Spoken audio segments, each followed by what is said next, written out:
Hello and welcome to Green Pass Gaming's Sunday podcast. I am your host Flap, and buckled into the co-pilot's hot seat we've got Puxley as always. Hello Pux, how are you?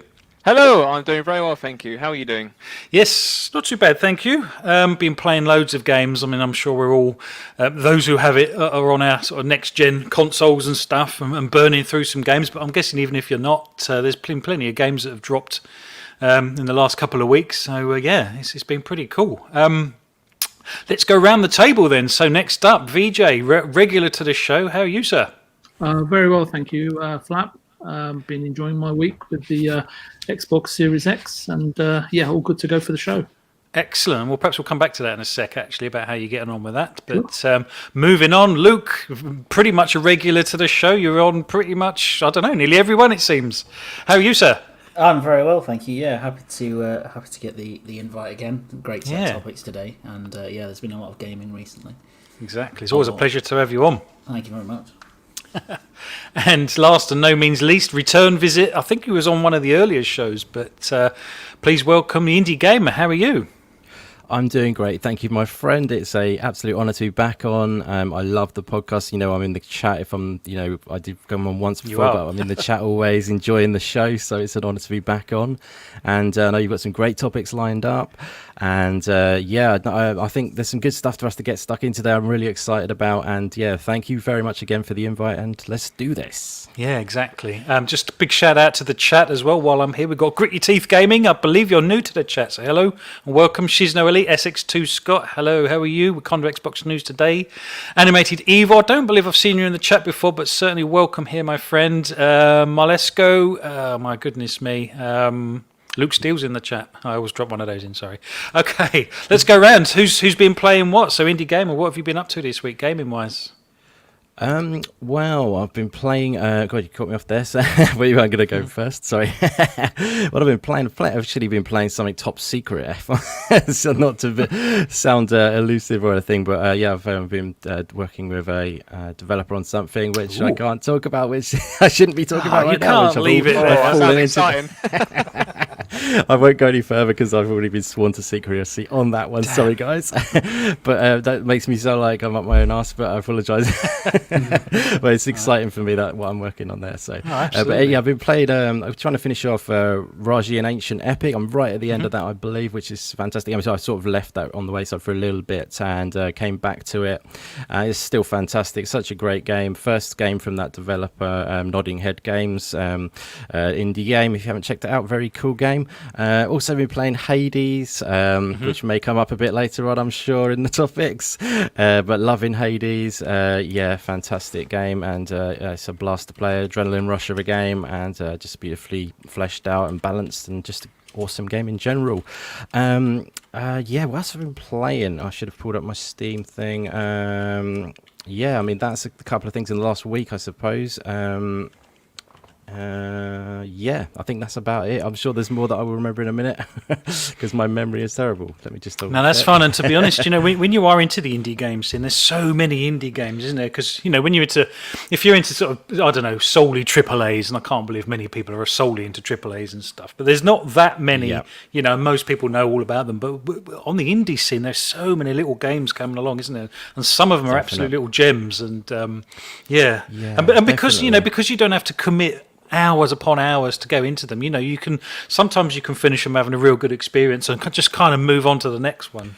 Yeah, absolutely. Some games are awesome, like Hades. You can play hundreds of hours of. It's designed in that way, but some games you can play in 2 hours, and it's a fantastic, enriched experience which lasts with you for years after playing it and stuff like that. So the balance of it is great, that you can just slot in different styles of games.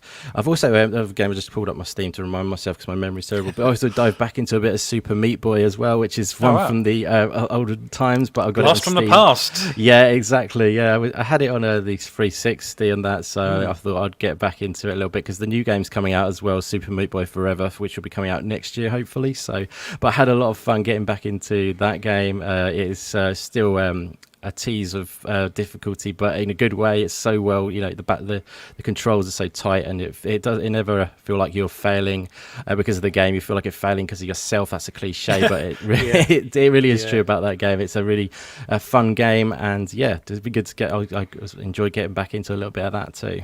Fantastic. No, that's cool. And like I say, there's so many indie games out there to be playing. But no, that's really cool. Well, Luke, let's come to you next, my friend. How has your week been? What does your week look like? I think the question for me is, what haven't I been playing? Yeah. I've played more in the last week than I have for a very long time. So I think I've been playing quite a lot of Valhalla on the Series X, which is me too. a great game, really great game, and kind of transformed actually on console by 60 FPS. It's just so nice to dive into. Also, the loading times are really good as well. So it's quite a rare thing for AC on console, so that's good. I've also been playing on PlayStation 5. Go on, tell us about that. Yeah, so I have been playing Miles Morales, which I've actually finished now. Oh, wow. Not 100%ed it, but I've finished the main. Now, that's interesting. How many hours have you put into that? So I think the main story itself, plus a few extra side stuff, I think that took me about 10 hours. Okay. And I think probably if you were to do everything in that game, it would take you about 20 to 25 hours. Something along those lines. But it's a fantastic experience, and if you're a fan of the first Spider-Man game, you'll love that game, which I did. But so I've been playing that, Astrobot, which is probably one of my games of the year. Wow! Even though it's only a 5-hour experience, it's phenomenal, absolutely phenomenal. Is that more to do with its sort of interaction with the controller, or? No, actually, that's just as a game on its own merit. The controller stuff that it does is incredible, and it really does show off, the feature set of that controller. But it reminds me of it has that kind of Nintendo joy, that kind of real quality to it that you get playing like a Mario game or something. Like that. It's got that real bright color palette as well, isn't it? Yeah, it does. Yeah, it's a great game. Demon Souls, which I'm getting destroyed on, harder than I remember it from the PS3 era. Which but even though it's not changed, gameplay wise, really. What else have I been playing? So I've also been with my partner. I've been playing Sackboy, which is a really fun experience. And then the only other thing I've been playing is actually oddly on my iPad Pro, because I got Apple Arcade. I realised the Pathless is on there, which is a fantastic game. And I think it just came out for PS4, PC, and PS5 as well. But it was already on Apple Arcade, and it's a brilliant game. So I've been playing a lot. Like I've actually got Watch Dogs Legion for the Series X just still wrapped up. Like I haven't even touched it, but yeah, there's a lot. Wow, it's just like I say, there's so many games that's come out over these last couple of weeks. It's an absolute dream, and to have the new consoles drop as well at the same time, it's fantastic. And given the year that we've had as well, for all of this, to come together of sorts, because it hasn't been a total wipeout again. I know we haven't had Halo and some of the big games that we possibly should have by now, but it hasn't been a total wipeout. And like you say, things like Assassin's Creed Valhalla and stuff, I really enjoy that game. I'm getting to the point now where I've played it so much that it's starting to feel a little bit, not tedious, but a little bit repetitive, so I'm having to back off. And strangely enough, I've been playing Jedi Fallen Order, as you can see on the screen, and I was kind of late to this game. It's one of those games that everyone couldn't believe I hadn't played, and I've picked it up and thought, oh my god, this is a fantastic game. So VJ, so tell us about your Series X. What have you been up to with it? Fortunately, Flap, this week anyway, I've had a decent amount of free time, and that's allowed me to discover and enjoy several video games on the Series X console. Mr. Tucci, I've got to give him a shout out. He actually helped me sort of navigate a few things, and actually helped me recover my 15-year-old gamer tag. And I brought back a few memories, and I think I've downloaded somewhere in the region of about 47 games to the hard drive, and I've still got a little bit of space left. My gaming habits have. I think the key thing for me, and we've all played a lot of games. I'll come on to a couple in a second. My gaming habits have changed overnight. I used to be someone who would sort of commit playing a game and go on to complete it and not platinum it, just complete, get through the story. But before switching over to another title or on whatever system. And but with the quick resume feature, I'm a little bit spoiled, as I thought I would be. I now find myself alternating between 4 or 5 games, since now I can sort of. I'm older now, and time isn't as available as it once used to be. Since now I can sort of set aside fixed blocks or periods of time on any given day. It's now about the window of opportunity and the measure of the time available on said occasion. So just quickly, the games in my sort of panoramic field of view right now are sort of like I think someone mentioned Sunshine, so the Mario Sunshine-esque, I think it's pretty intriguing, easygoing tourist game, and I think you mentioned that last week, Flat. The delightful, if not addictive, Hyperdot. This particular game, I plugged it in and I downloaded, plugged it in, and it really kind of helped me sort of familiarize me or get me acquainted with the Xbox controller. It was really helpful, and I obviously invested a lot of hours into Forza Horizon 4, so I could better assess Playground Games' strengths and weakness in lieu of Fable, as you probably know. I'm a big fan. And finally, last night I managed to join Mr. Tushi's Saturday community night gaming event. Oh, excellent. And I really very much enjoyed Wreckfest. I was terrible at Rainbow Six, and was frustrated to death with Golf with Friends. And but next on my list is probably going to be Moon Studios' Ori titles, and dive into the Master Chief Collection, which I've just downloaded, and discover for myself what all the fuss is about. But my overall report is so far so good, and I guess there's no flaw right in the Death Star so far. No, that's really cool, and you are going to absolutely love Ori. I hope. But peer pressure there a little bit. I think you probably felt some. Sorry about that. Hux, what have you been up to, my friend? Well, as somebody who has yet to get their hands on a Series X, I've actually been enjoying jumping back into Ghost of Tsushima again. Still, you haven't completed that yet. The game is massive. You will not believe how much there is to do in the game. Like you've got like Act 1, which doesn't sound like an awful lot, but that takes up good. I don't know. About 10 to 12 hours if you're doing like some of the side stuff as well. It's a really big game, and I don't feel like I'm close to finishing it. I must be about halfway at least. That's basically all I've been playing. And in the meantime of doing that, I've actually been looking online as to when new stock for a Series X is meant to be coming in. There were some rumours that some stock was meant to be yesterday, but that turned out to not be true or not the case.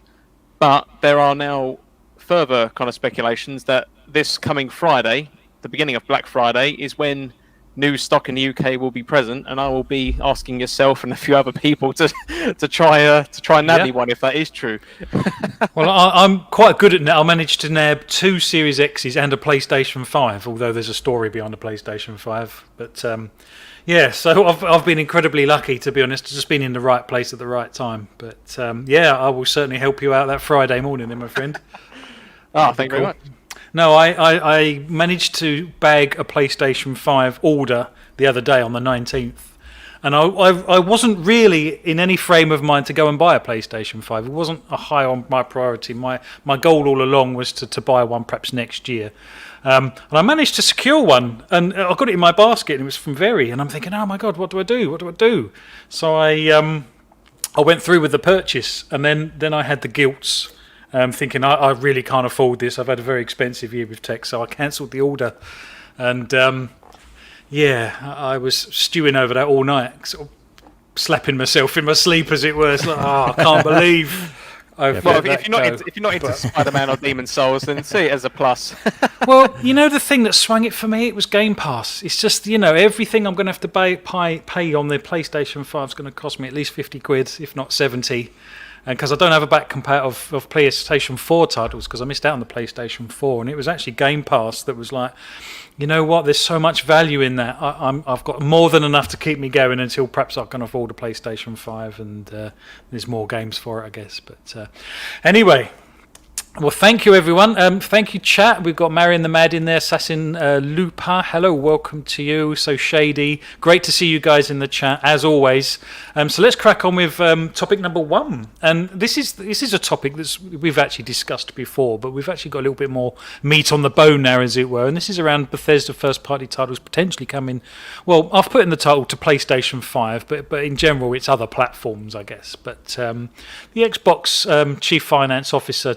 Tim Stewart, he revealed during a conference last week that Xbox wants sort of upcoming Bethesda titles to show up and be best on Xbox. Now, it's a very peculiar sort of set of words to use in this sort of scenario, and it kind of blew up on the internet a little bit because I think most people felt settled that actually, I think Microsoft are going to keep, Bethesda, ZeniMax sort of titles, first-party titles on the Xbox platform only, and if you wanted to play them, you'd have to buy either an Xbox or Game Pass. But Tim was quoted saying, "What we'll do in the long run is we don't have intentions of just pulling all Bethesda content out of Sony or Nintendo or otherwise. But what we want is that content in the long run to be either first, better, or best, or pick your differentiated experience on our platforms. We will want Bethesda content to show up the best as in on our platforms."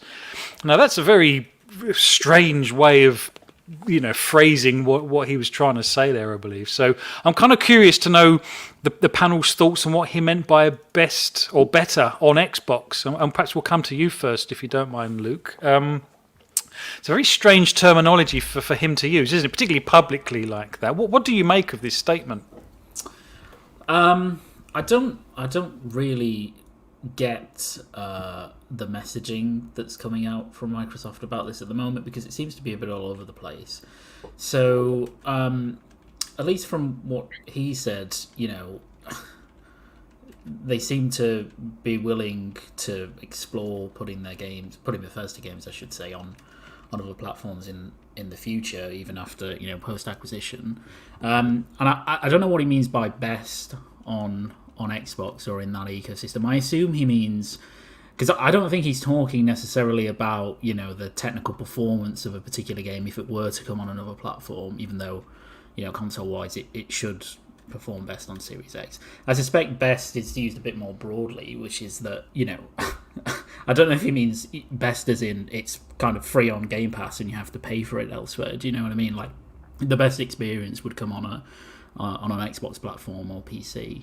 But I think I'm surprised they keep talking about this and keep kind of mixing the messaging that's coming out from it. I mean, I think Phil Spencer has sometimes been quite determined in what he said about this, and then other times he's been a bit more coy because he doesn't really want to kind of commit or not commit to doing anything at the moment, particularly because they will eventually complete the deal, but it isn't complete at the moment. So they're trying to be a bit kind of objective third party before that's all settled. So I don't really know what's happening with it. I think we'll just have to wait and see. But it is confusing. Yeah, it's just very strange language to be using, isn't it? Like I say, I think most people kind of thought they'd had it settled in their heads, and he's come out and said this publicly, and it's just all sort of shaking it all back up again, really.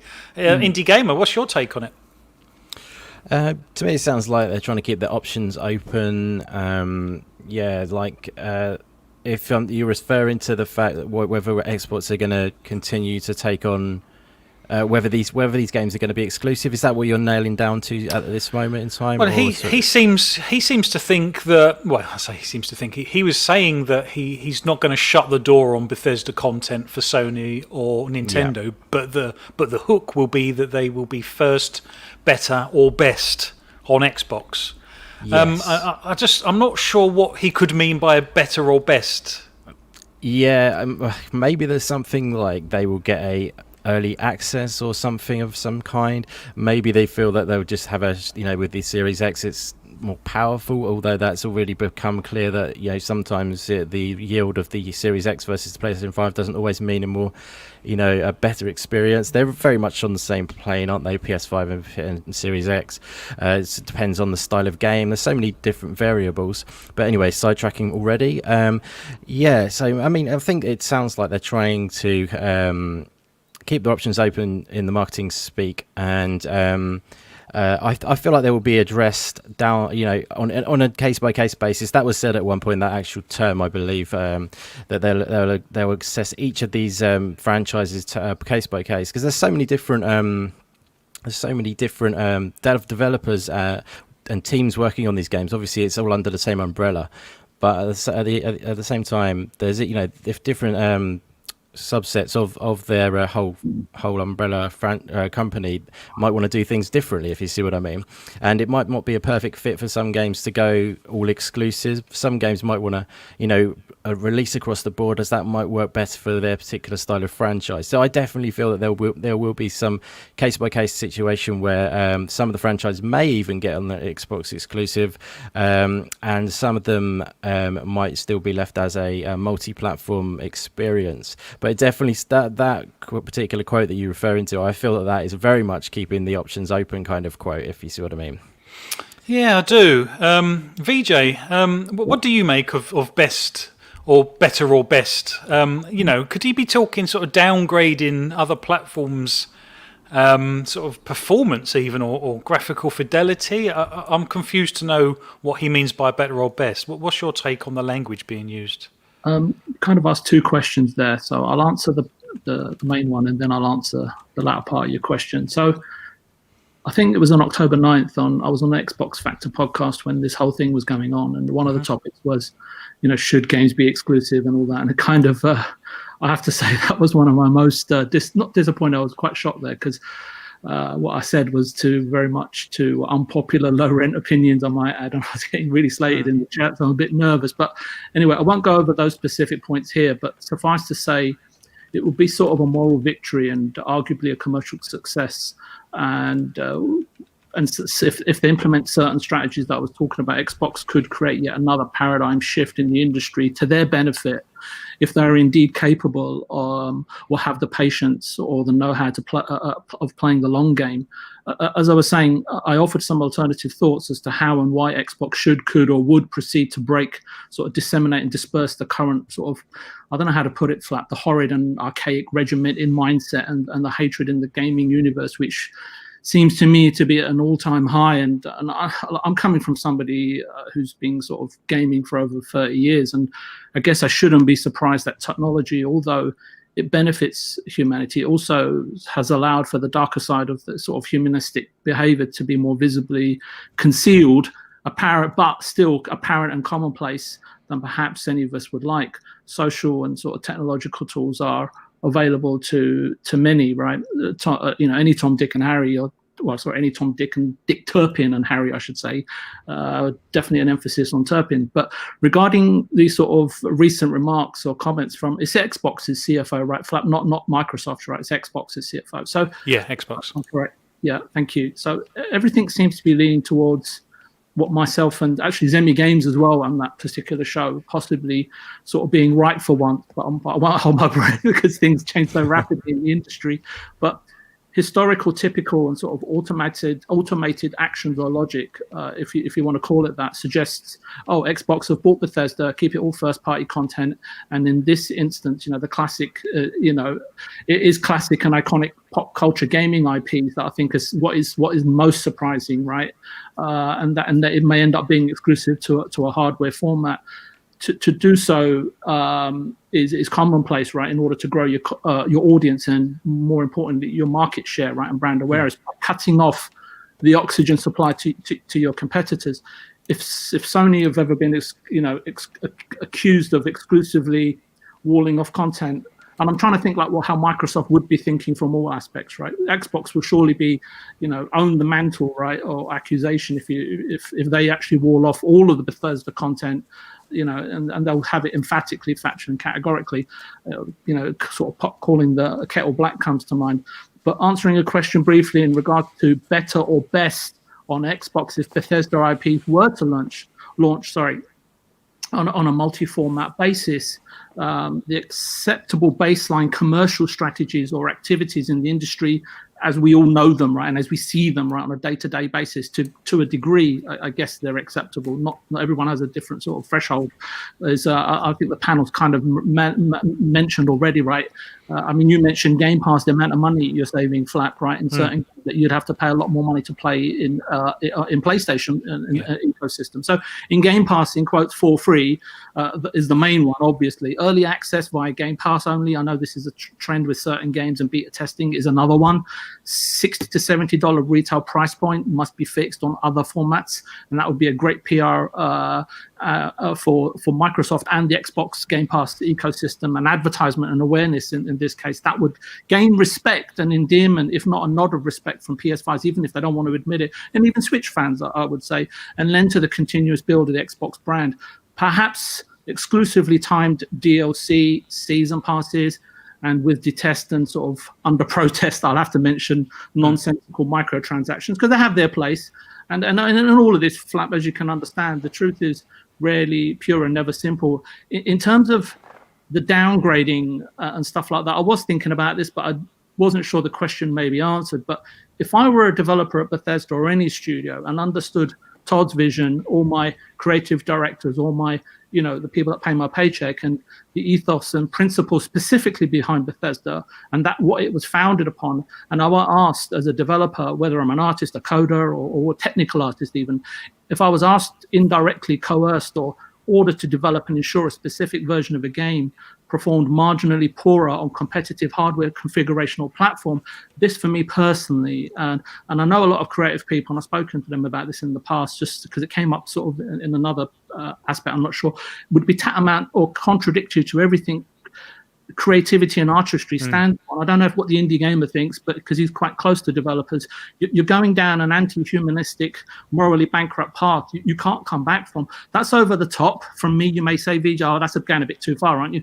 But it's definitely putting a blot or blemish on, or tarnishing your imagination, the talent that you've been given. No, I'll tell you a good example of that, and I do agree, is the fact something like Call of Duty. When the One X came out, the best version was on the Xbox One X, even though Sony had the heavy marketing rights with Activision and things like that. But the developers still went all out to make sure that all platforms got the best version that they possibly could. Yeah, I mean, look, does it happen in the industry? From my experience in the decades that I was in it for, I've never come across it. Look, lead platforms are always given a vantage point. You hit on a good point there, Flap. If needed, the platform holder provides sponsorship, or you can call it, lobbying of a given title dressed up as an advantage gain or acquired via marketing rights. Yeah, and obviously, said developer will, if it is fun, will focus on that format. But the other team that are working on PS5 or Switch, they will still work to make it to the best of their endeavors. And if I've ever come across anything, if a non sort of backed first party platform holder title wasn't performing, the lead format would get its ass kicked. That's what normally happens. But anyway, I'll leave it at that. And yeah. No, I completely get that, and like you say, I don't know about creative stifling, because I'm guessing the game's been created at that particular point to a certain degree. But I guess it's their, it's not even bragging rights, is it? But it's their sort of it's their kind of their moral duty to themselves to produce the best game that they can, because it's their own best advert, isn't it? If they can produce something fantastic, yeah. And I think, sorry, Flap, and I think a point in case is recently what's happening with Assassin's Creed, right? So Ubisoft have gone out and made the best games that they possibly can, even though Microsoft has marketing rights. Yeah, no, that's true. And to be honest, as we know, the Series X technically isn't performing as good as the PS5 in a number of games, and there are lots of speculation and reasons put forward for that, mainly being the game development kit and the software development kit and stuff. And as much as that seems like damage control, damage limitation, I can see the validity in that, because I think the Xbox came to the party much later than the PS5 in terms of hardware and the software that goes with it for for game creation and the compilers and stuff. But the future on that one will be interesting. Pucks, do you agree with the rest of the panel? I mean, what's your take on the phrase "best or better"? It alarmed me when I saw that, because I'm thinking, I hope they don't start differentiating and sort of like, Xbox Series X has a 60 frames per second mode and PS5 doesn't. Do you know what I mean? Things like that. Yeah, I do. I don't think that is the case, though, because no matter how different your GDKs will be from the developer point of view, I mean, the hardware-wise, they are, give or take a bit of numbers here and there. They're almost identical, right? So there's no reason that either system wouldn't perform just as much as well as the other one. Well, only unless it's artificially stifled. Yeah, but I don't see that happening. I find that very hard to believe. I think to be blunt, I think you'll just piss off so much of your potential market share from a Bethesda or ZeniMax point of view that I don't think that's worth doing, because I think that's actually be a lot more damaging than it is. No, I agree. Help. I agree. And it would, to be honest, at that point, you'd probably be better off just making it exclusive, to be honest. Yeah, I mean, I think as VJ mentioned just a minute ago as well, that whether or not to put Xbox first, whatever the official line was, I see that kind of going along the lines of coming to Game Pass first, and maybe it's a timed exclusive if it's multiplayer. I don't ever see. Well, he was actually quoted as saying either first, better, or best. So again, the language is very peculiar. That's an accountant for you. It's not going to be the best ever, though, is it? Because it got PC, baby. There's always going to be someone there with a beast PC, you know what I mean, in some mainframe playing it like at 1,000,000 frames a second. Yeah, that's true. Yeah. I mean, the only other way I can see that kind of line, those words meaning anything, is, does that mean that maybe they would put more time into making sure that the Xbox platform is perfect, near enough as it can be in terms of performance, and then maybe PlayStation multi-plat titles would be not as cared about as much as Xbox? Maybe it could mean, that doesn't make much sense either. It doesn't. And VJ's just said, that the studios, it wouldn't be in their interest, or certainly their sort of, it wouldn't be within their ethos to do that, would it? No, and another thing which, this isn't a topic to get into now, but there has been more recent news about Jim Ryan mentioning that they have, it sounds like they have some sort of Game Pass rival in the works, by the sounds of it. Yeah. And there's kind of a few more words coming up against that. So whether or not these comments from the CFO are, I don't know, maybe a bit premature in some inside knowledge as to what's to come, and maybe that's the case of saying, the Game Pass version is actually going to be the better one compared to the PlayStation Now, whatever the potential PlayStation future equivalent would be of a subscription model. I'm not sure. I find it hard to believe that you'd purposely stifle one platform over another. Yeah, no, I completely agree. And like I say, perhaps just very bad choice of words, to be honest. And unfortunately, what they've done is they've just left as lots of examples in the past. They then leave the community to sort of fill in the narrative, don't they, or fill in the gaps that wasn't specifically mentioned. But so what's happening in the chat then, Pucks? Yeah, we've got a few things mentioned about this topic. I'll start from the top of what I've got here. So, first comment I've got is from So Shady, who says, bottom line, it is illegal for Microsoft to actually say what their plans are for Bethesda games until the deal is officially done early next year. That's a very good point. Is it illegal? I don't know about illegal, but I think it would be morally frowned upon and could complicate matters. Unless there's some sort of insider talk in the first place. Benny?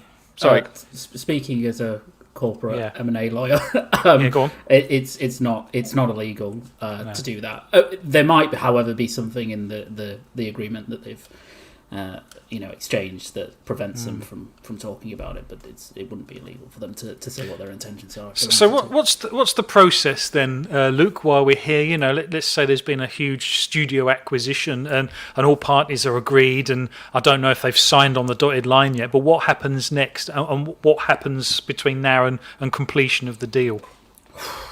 A lot. There's a lot, is there? So it depends on the structure. So right now, from what's been said, it looks like they've exchanged contracts. So they'll have exchanged the primary acquisition documents, and then between that period and whatever date is paid for completion, there'll be a number of conditions that have to be satisfied before the deal can complete. They could be anything. A company the size of Bethesda, they'll include what's going to happen to employees, commercial contracts. IP, obviously quite an important one, any regulatory consents that are needed, etc. And that will all need to be satisfied and put through, and then they'll complete. and then the funds will exit Microsoft's bank account and go to the. And why is there a gap between them agreeing and signing the dotted line and before they can say that it's required? Is it because all of the legal background all of the work has to happen in the background? Yeah, so sometimes you have a split exchange and completion because you will have. So I would imagine in this case, Microsoft have already due diligence Bethesda, so it won't be anything to do with that. But they might do additional due diligence on various things before they actually complete. But the usual reason for the split between exchange and completion is exactly as you said, that you want to get the deal signed so that you're ready to go and you're ready to do the acquisition. But there is a lot of things to do before you can complete it. But if you've already exchanged on your contracts, it's much easier to do that process, the next process, before you complete, if you get what I mean. So basically, I think Microsoft probably wanted to do this as quickly as possible in terms of exchanging contracts so they could announce it to the world and then leave the kind of boring legal stuff in the background that they can press on with to actually complete the deal. But a lot of the time, you have a simultaneous exchange and completion, but it just depends on the deal structure. There could be millions of reasons for why that's been split, but it does seem bad form, sort of describing it and talking about it before it's actually a done deal, I guess. Yeah, I mean, yeah, it is. You wouldn't typically do it, but they could. It's difficult for a deal like this because they're invariably, Microsoft have, or Xbox, I should say. Phil is a very public figure. He's interviewed all the time. So invariably he's going to get comments about this and questions, and he's just going to have to reply to it as he deems fit. And I think he's been quite tactful with the way he's done that. And as you say, it's a little bit of bad form, I suppose, talking about it, because ultimately it's not a business yet. So they're effectively, perhaps saying things about a deal that, I doubt it will, but it could collapse, right? It could go wrong. Exactly. That's a possible. Microsoft could find some horrible gremlin between now and completion and go, actually, no, you know what? It's not worth it. I doubt they will, but so it is bad form, and in a bit from a commercial business sense, you wouldn't typically talk a lot about what your plans are, but you could do if you wanted to. No, particularly from the CFO as well. I would have thought, he would have probably been the most briefed on this kind of side of things, perhaps. But Pux, sorry, what else is going on in the chat? That's all right. So a lot of it is around that legal the issue, but the legal kind of talk we've been having about. A comment here that I've actually got saved from Wakanda Xbox News today. It says, in my opinion, if the ZeniMax games go multi-plat, they may as well put all Xbox game studios on multi-plat. And if this does happen, I really will be looking at PC or PlayStation as the other console, unfortunately. Okay. Although I can't see Microsoft putting Xbox Game Studio games on PlayStation just as much as I'd expect to see any Insomniac games on Xbox. So, but that's the future, I guess. Few ones again, we've kind of touched on these already, so I'll just quickly breeze over these. So SX2 says the CFO has really confused matters, but Microsoft cannot commit until the sale is complete, as I think we've already talked about already. Yeah. What else have we got here? Another comment here from So Shady, who says this is regarding the social media messages from earlier. So they say social media, as an example, brings the world together and at the same time tears it apart. And I think we've all seen the good and bad of social media on both ends of the spectrum. Yeah. And then finally got one from here from Dragon Wolf, who says, hopefully when Sony do their Game Pass equivalent, MS allow the app on Xbox and vice versa with Game Pass on PlayStation, then those that don't want or cannot afford all consoles can play that platform's exclusives. Yeah, that will be interesting. And to be honest, like I said at the top of the show, that was the reason I gave up my PS5 order, is the fact that, I'm going to have to start buying all of the PlayStation games. And it was a real off-putter, to be honest. So I'm really intrigued to know what their Game Pass equivalent's going to be. Yeah, I mean, I think this has come up very recently over the last day or two, I believe. But I think all that's been said by Jim Ryan is they have nothing to announce at this time. So whether that means potential E3 announcements or something for next year, who's to know? Or Game Awards. Or Game Awards, that's a good point, yeah. That's it for the comments so far. Okay, Doug. Well, hi chat. We've got a few people in there that I've not shouted out yet. So Pong Soul, hello, welcome to the chat. Fugly, always a pleasure to see you. 3-bit. Thank you guys for being here and sharing in this.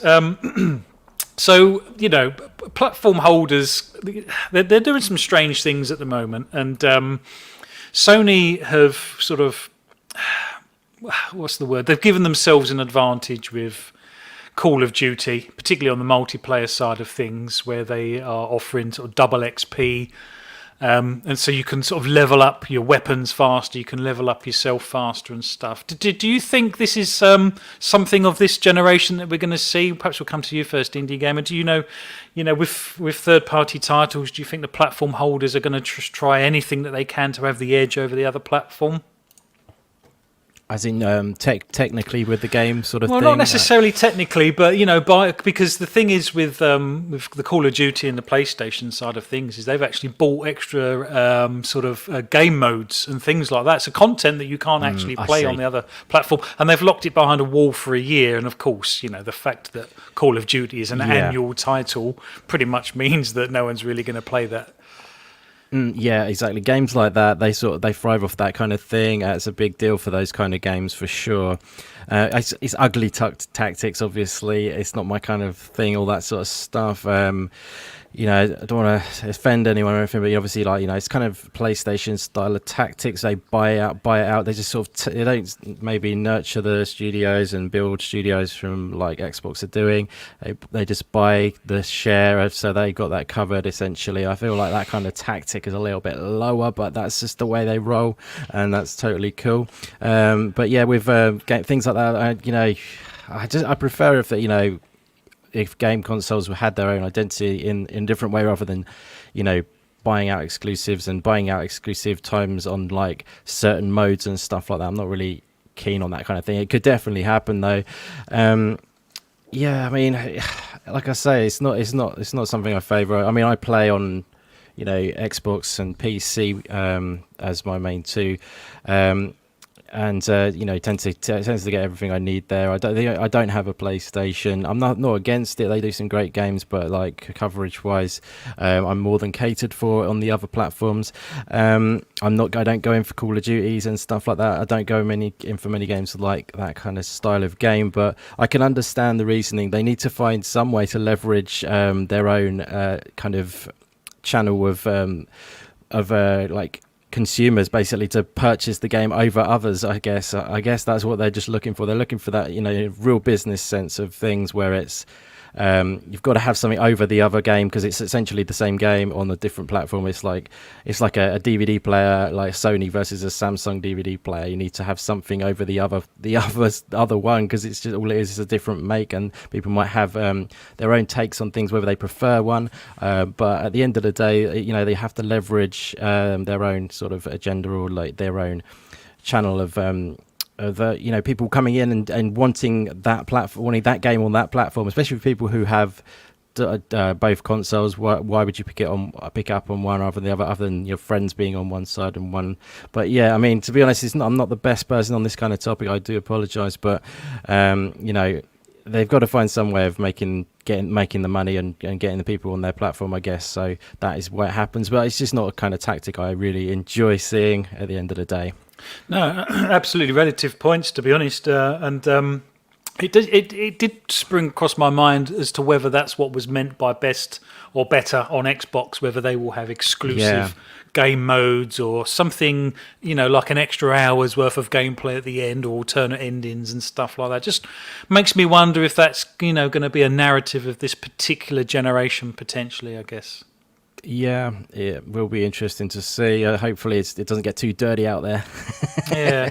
Well, Luke, let's come to you. I've got a separate question, actually, because if these games are potentially coming to PlayStation 5, doesn't that put the Series S in a very precarious situation? Because I kind of assumed, Series S ticks many boxes, but I always believed that one of the boxes that it ticked was a sort of a different platformer's second console, as it were, be that Sony or Nintendo. And obviously at the selling point, it means that you could buy that particular console relatively cheaply and be able to play all of the first-party titles and stuff. Do you think, bringing these Bethesda titles to PlayStation 5 and Nintendo kind of weakens the Series S's stance almost? I think it perhaps does in a very narrow subset of the market for the Series S, i.e., as you say, the overlap people, the people who predominantly game on on a PlayStation 5, let's say, but they have a Series S for kind of a dedicated console for everything that's on Game Pass, including Bethesda titles. I think broader than that, I wouldn't think it particularly would, because the Series S is definitely going to be a popular console amongst or the main console amongst a lot of casual gamers and families, parents and children. And ultimately, the advantage that even the Series S will have over the PlayStation 5 version of, say, the Elder Scrolls 6, is that you can get it on Game Pass, and that will be very attractive. That will be very attractive for people who aren't that. I mean, even for people who play on, have a PlayStation 5 and a Series S, let's say, we don't know the decision that they'll take in terms of where they'll play the Elder Scrolls, right? Because if it were to come for all consoles, because they might not really care about having, the best version of that game if they can save £70 on it through Game Pass.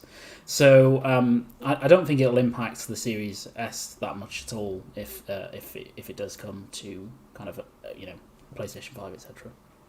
Yeah, no, that's a fair point. And to be honest, I'll kind of put that in the show notes because obviously Game Pass in itself is enough to entice people away. Do you agree with that, VJ? Do you think that's enough? Game Pass itself is enough of a carrot to sort of still drag people over to the Xbox platform, if these games do turn up on PS5? I think that I think you just have to go back to real basics, really. Is that suddenly there's a game available on another, maybe several games available on another. Who knows? I don't know how long Deathloop or Ghostwire Tokyo are exclusive to the PlayStation 5 hardware system. But as soon as those games are released, I'm assuming that Microsoft can't say anything about those games coming to their system, as in they haven't been able to. Square Enix and Microsoft haven't talked about Final Fantasy, so I'm sure there's clauses in there. But if it isn't in there, if that clause isn't in there, because then you may see them saying, hey, yeah, they're available on PlayStation, but they're coming to the Xbox on this date, and they'll be free to play. So I think, as I said to you, I think Microsoft, the way I'm looking at it, their number one focus is Game Pass. It is still short, even with my brief time inside it. It is bare bones to a degree, but it doesn't have those heavy hitters in there that I would like. I know it has Gears, I know it has Forza, I know it has Halo, but looking at Bethesda as the acquisition, is purchasing Bethesda is a pay-to-win strategy. Pay-to-win opportunity, be it a co-promotion or via acquisition, seems to be a competitive advantage amongst corporations, and it has been so for decades. And I mean, Luke can correct me, I mean, he's in mergers and acquisitions, and now it's on offer for us guys, playing games for a few pfennigs, as Del Boy would say, to gamers in order to overcome games in a competitive nature or over a competitor. There is only one constant that comes to mind, and that is change. You hold on to what's good, what works, and then when it doesn't, you discard, modify, upgrade, look for new avenues, and fundamentally also in the background. And this is where Phil and people of that nature that are the vision holders for the division, maybe not the best at what they do, but there is got to be a vision holder, and they have to look at how do they fundamentally evolve, right? And I think that with the Bethesda acquisition, I mean, there must have been murmurings within the industry, and it must have caused Sony and Nintendo to at least keep an eye, or as I said before many times, is build models to say, look, does it or doesn't it work? And obviously Nintendo and Sony are still on the fence, and why not let Microsoft go and invest and you sort of slip into their slipstream, so to speak. But we see it time and time again. If you don't change with the times, Flap, more often than not, you can get left behind. I'm not saying it's always the case, but more often than not, true pioneers and thinkers are few and far between. And even those guys can have an off day. And you only have to look at Ken Kutaragi, right, with the PS3, right? And not in terms of what he built, but in terms of its commercial success, right? And then with the Xbox One, we talked about the 2013 with Boom. Do you remember a few weeks back in terms of what went wrong? Was it ahead of its time and all those kind of things? And look at Hideo Kojima, with Sony and Death Stranding again, right? So it's a very fast and loose sort of musical chairs kind of game at the moment. And as I say, I'm, as a gamer, these specific IPs that we're talking about, they are the very fabric of the gaming history and pop culture. And would I personally, want to go and buy an Xbox? Well, I've already got an Xbox, but if I was so inclined to do so, I think it's difficult to say. But if there's $300-400 worth of games over in Game Pass, then I am looking at my PS5 and thinking, okay, Sony, what are you doing about this? Or am I going to have to go and get an Xbox? I don't see people sort of lining up in March whenever, say, everything's said and done with Bethesda and Microsoft announced their plans, maybe to all ends up. I don't know, but I can't see a line of people back at the stores, queuing up to sell their PS5s. I think a lot of them will just say, you know what, fine, and they'll look to Sony, and if they're happy with what the roadmap looks like. And that's an interesting point for us to Flap, because as the tension and as the bet piles up, these guys are going to have to show us more to keep us within their ecosystems. And I think from Jim Ryan's point of view, someone mentioned, I think it was Puxley, that he's mentioned, we're going to do something in relation to PlayStation Now. Yeah. Now that's just, for me, that's just like keeping all the ex-PlayStation fans on tenterhooks and something to talk about until they do. But they've bought themselves some time, you see. But anyway, I'll leave it at that, Flap, so make of it what you will. Yeah, no, that's a good point. And Pux, it's come to you. Do you think that Sony might actually steal Xbox's thunder then with their PlayStation Now offering and their sort of their Game Pass competitor? If they drop the whole, the fact that you have to play PlayStation Now, so basically pull the Xbox Gold subscription. Everyone was assuming then that it was going to be free. I mean, perhaps Sony might beat Xbox to it and allow online games to be played for free and stuff, and just make PlayStation Now purely the subscription service for games. I mean, what do you think they've got up their sleeve? Well, in regards to either platform making their online free, I mean, this is something that I think everyone would love to see, but the more I've been thinking about it over recent days and weeks or whatever, the more I don't see that happening unless things like these Game Pass equivalent subscription models actually prove that they are worth their value to the businesses. I mean, they're great from a consumer perspective, but then my thought then would be that if either of these platforms were to make their online free, how can you then still guarantee a great online service? Because these things cost a lot of money to run and to maintain. So I don't necessarily see that as sustainable unless these subscription models actually prove that they are the future. Take something like Netflix. I mean, in the early 2010s when it all first started, there were very minimal numbers of people that were jumping onto these. And in very recent years, subscription services in those kind of genres have shot right up to the point where, things like Netflix and Amazon now have the money to produce their own content, and that makes even more money. So it's almost like a never-ending circle of money making, right? Yeah. And I'd like to think that from a gaming perspective, if subscription models are the future, then I don't see the online content being free until such a point where they prove that they're worth their value. And I think maybe that's what, similar to what VJ was just saying there, I wonder if that's what Jim Ryan's now alluding to, because I saw a comment earlier in the chat, I think it might have been from SX2, I can't remember, sorry, who said that, in September, Jim Ryan said that they don't see a subscription service as being viable or sustainable. But I think in the last couple of months, and especially since the new Xboxes and that have released, there's been a massive uplift in Game Pass subscriptions, as we've now seen. And I'm now wondering that Sony must look at this and think, oh wow, yeah, we must definitely we might be missing something here. Let's maybe try it out. And as you say, they've already got PlayStation Now, which I've used. It's okay. It does need some work, if I'm perfectly honest. If anything, they just need to add a download link for all of the titles on there, and I think you've basically got a Game Pass equivalent. Yep. Just make sure you've obviously upgrade your architecture and your servers and stuff to maintain it, as well as make sure that you're not paying a load of different subscriptions. It all needs to be under one banner, because I think no matter what each company does, it's all about value for money. I think this generation, I think that's what a lot of the messaging I've seen is about. And I think the more Sony can advocate all they want that all their games are going to be £70, but at the same time, Xbox haven't said it vocally because they're so pushing Game Pass. But there are still millions of players out there, who the majority of which don't have Game Pass at the moment, who are paying those prices anyway. So I think it's still a mission for either side, especially if Sony does go down that route of a subscription model, that they're going to have to win people over in that regard, that this is better value overall for you, and how can it benefit us as a business?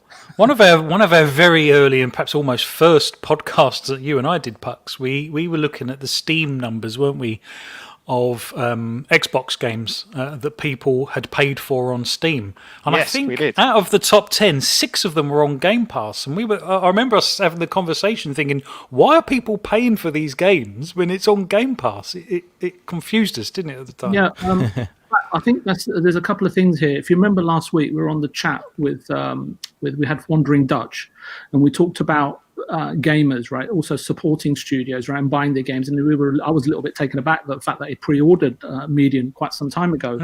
And just a couple of quick points here. Assassin Looper says, if Sony were going to do this, why have they just upped their prices to $70 for a base game, VJL panel? The thing is, good question.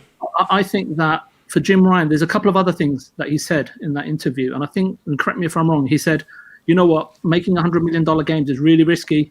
And I said this last week. If you look at the business model, if they've got to ship 40 million copies of maybe 4 or 5 different titles to hit 2.8 or 3 billion, where Microsoft with just 15 subscribers, that money just comes in regardless. The risk, the business model that Sony's in is risky, and I think they've bided their time, because if you look at their subscription count, what is it, 2 million? So at the moment, it's not really even doing anything, right? It's just there, and I think they've just bided their time, looked at models, which doesn't happen overnight. It can take several months. And I think, to answer Assassin Luber's question, I don't think it'll be a full-on Game Pass equivalent.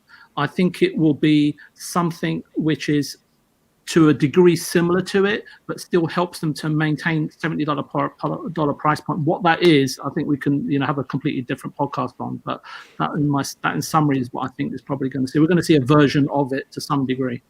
Yeah, and that's going to be a fascinating podcast as and when that news lands. I'm really looking forward to getting my teeth into PlayStation's offering on that side of things. And there's been a few people in the chat saying they just don't think Sony can compete. But I don't know. I mean, I'm guessing if all first-party Sony titles come day and date to their PlayStation now, then that's probably a really good offering. I guess it comes down to price point at that, at that particular point. But, another comment I've also seen in the chat as well from, I can't even read the name properly. Any tech employee, that's the one, yep, sorry, yep. Who says, why PS5 outperform Xbox Series X? And my quick thought to this is that I think PlayStation just built up such a big brand loyalty, I guess, during the PS4 era, that most people obviously stick to that platform. So it's as we've said multiple times in previous podcasts, it's still an uphill battle, I think, for Microsoft to try and win over a load of those people to bring them back to the Xbox platform if they did jump ship to PlayStation 4 back in the day.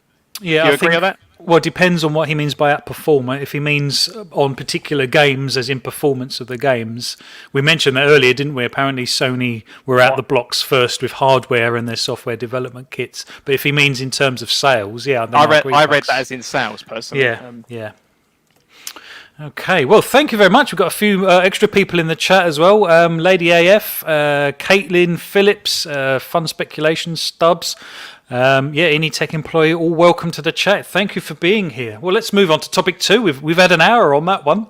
I'm quite looking forward to this one, and I do have to hold my hand up. I stole this topic off of Indie Gamer. I was listening to one of his podcasts. It was a little while ago now, wasn't it? And I remember I was driving. I was in the car listening to it, and I was shouting my answers to some of the questions that were coming out. I was thinking, right, I need to cover this because. But it's an interesting topic, and it's basically the differentiation between AA, AAA, indie games, and basically whether quadruple A, studios and titles even exist. To be honest, so perhaps we'll be going there during this. But Xbox have got 23 studios working currently on 35 projects.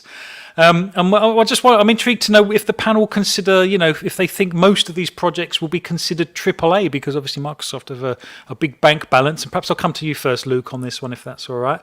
Do you think there's an appetite to explore different sort of grades or titles, because I don't know about yourself, I don't know how you would pitch Sea of Thieves or Grounded in terms of A, AA, AAA, those sort of things. Do you think there's an appetite for Microsoft and even Sony to sort of break the mold when it comes to these sort of AA, AAA titles and go down the route of things like Sea of Thieves and Grounded and things like that?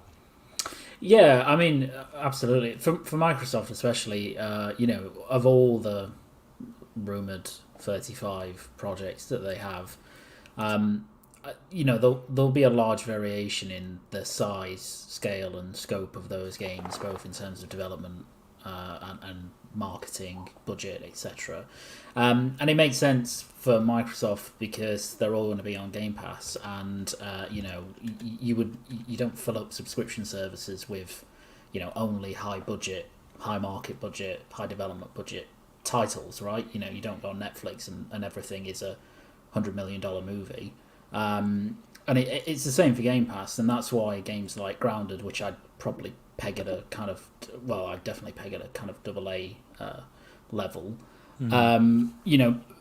They make a lot of sense within that subscription model. So, and I mean, for Sony as well, they have, obviously less studios now and probably less projects overall, and they kind of pad out, I suppose, their AAA offerings with different things from different publishers and kind of second party deals as well. So, it makes sense for them to do it as well, because you need variation of content no matter what platform you have. Otherwise, it's quite dull as a consumer to go on that particular platform.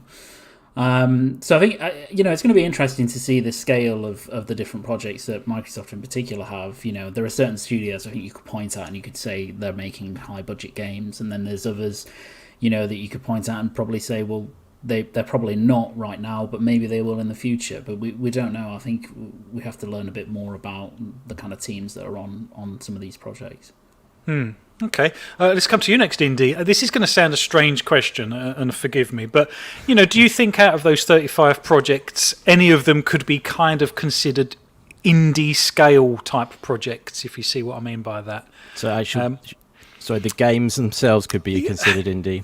Well, not necessarily the games themselves, because obviously they're not independent, because they're going to be first party owned by Microsoft. So I'm guessing technically that they wouldn't really be considered indie, but perhaps the size and the amount of money put into them, little sort of pet projects and stuff. Do you think we could see stuff like that come from Microsoft first party? Yeah, I definitely think so. I mean, I strictly speaking, they're obviously not indie, but they're definitely they've looked to accrue like a team of a lot of diversification within their basically the list of developers they put together. They've intentionally got people like Double Fine on board because they want them still to be who they are. They don't want to change them into a massive like making AAA games where it's all like big budget and everything. Double Fine would never have come on board if they knew that they had to change and be something that they're not. I just know that because Tim Schafer is all about doing creativity, being an innovator, and just doing things his own way. He's a legend in the gaming community, and he would never have sort of like sold out essentially. I think you know what I mean. So he was all about doing that. So I'm sure that they got him on board, knowing that he would carry on doing what they're doing. And you class them as doing the smaller projects like the indie style stuff. Although Double Fine were quite a large studio anyway. Before they were signed, they were on the larger side of indie essentially, but they had a publishing division as well. But that's been now that's stopped now since they've come on board with Xbox. But they were focused on the indie games, and they published indie games, and they also made their own. So yeah, people like Double Fine, I definitely feel like they're going to be still making those. They're not going to grow and make just massive AAA games. They may have a bit of extra resources available, which they may need to unlock and make that boss that they wanted to make really cool or something, so they might have a bit of extra help if they need it. But the spirit of their games are still going to be indie centric, with that kind of feel to it. I know it gets very vague, it gets very grey, and all this kind of stuff. This is the whole point of this topic, though. This is what we talked about as well on the podcast. But yeah, like yeah, I definitely think there are going to be a variety. That's the whole point of Game Pass. They want to populate Game Pass with a diversification of all different kinds of styles of games that are going to appeal to different people, and getting all these different size focused developers on board is definitely a big part of that, in my opinion. Yeah, no, I completely agree. And to be honest, we've had discussions in the past, VJ, around Microsoft allowing creativity, because you've mentioned a few times that Microsoft like the sort of factory approach, shall we say, or conveyor belt approach to some of the larger titles. Do you think Microsoft will have enough? What's the word? Respect, perhaps, or perhaps not so much pressure on them, and allow some of these sort of little smaller pet projects to actually come to fruition and thrive on Game Pass? Do you think Microsoft will go down that route as well? Was that to VJ? Sorry, that was to VJ. Yeah, sorry. I don't know. I kind of thought about this question in a different way, right? So I'll try and attempt to answer it, but I don't know if I'm going to go off track, Flap, so I apologize in advance. It really depends on the hat or how many hats you're wearing, right? Popularity, recognition, joy, success, for failure, profitability, I should say, are some ways people determine, right, the class or rating of a game, since all games are set out to be sort of AAA endeavors in the creator's mind. I don't think anybody, I don't care what game you're making. Even ask Puxley, if he's making a game, he wants it to be the best that it can be. In his mind, it will be AAA in his segment, especially in the mind of a creator and or energy bubble or band of frequency that they exist in. It totally depends on who you are and where you're situated in the chain or pipeline and what your definitional distinction is, right? Everyone, I mean, in the Indie Gamer said at the beginning of the show when we were talking about what games we were playing, he was saying, you know what, I can play a game for 2 hours and it can, that feeling, that resonance, that yearning, those memories from his specific taste, demand and experience and engagement, timing, perspective, recognition and performance, etc. Those memories will stay with him for however many years, right? He's around, and obviously, I mean, he'll be around for a very long time, obviously. Sorry, I lost my sort of there a little bit. My equilibrium went all over the place. So it just depends on who's peering through the looking glass at any given moment in time. If you look at it from a publisher, maybe they're looking at, okay, you know what, we bought these studios, we spread our bets, we bought some AAA, well, not AAA, they bought a whole bunch of AAAs, right? They bought the whole tree, so in Bethesda, and then they've gone out and bought a few, sort of very interesting ones that are maybe fan favorites that keep the hardcore there. So they're obviously focusing their investments right now, Flap, I would say, towards studios that will induce, say, the first 20, 30, 40 million sort of people that will purchase the hardware, right? So if you just, and I think that's what they're catering to right now. Maybe that'll change in the future. I just don't know. For example, a publisher may look at profitability versus investment ratio, right? So that equals a AAA game, but then there's a stark contrast between Angry Birds or Call of Duty, right? In that aspect. So if a AAA game dies at launch, say, like, I don't know if you guys remember Rise of the Robots from Acclaim back in the day. I remember that, yeah. Huge marketing budget, and it flopped, just like the movie Waterworld. Maybe that's a better example. And they both tanked quicker than a one-legged bloke trying to do the hokey cokey.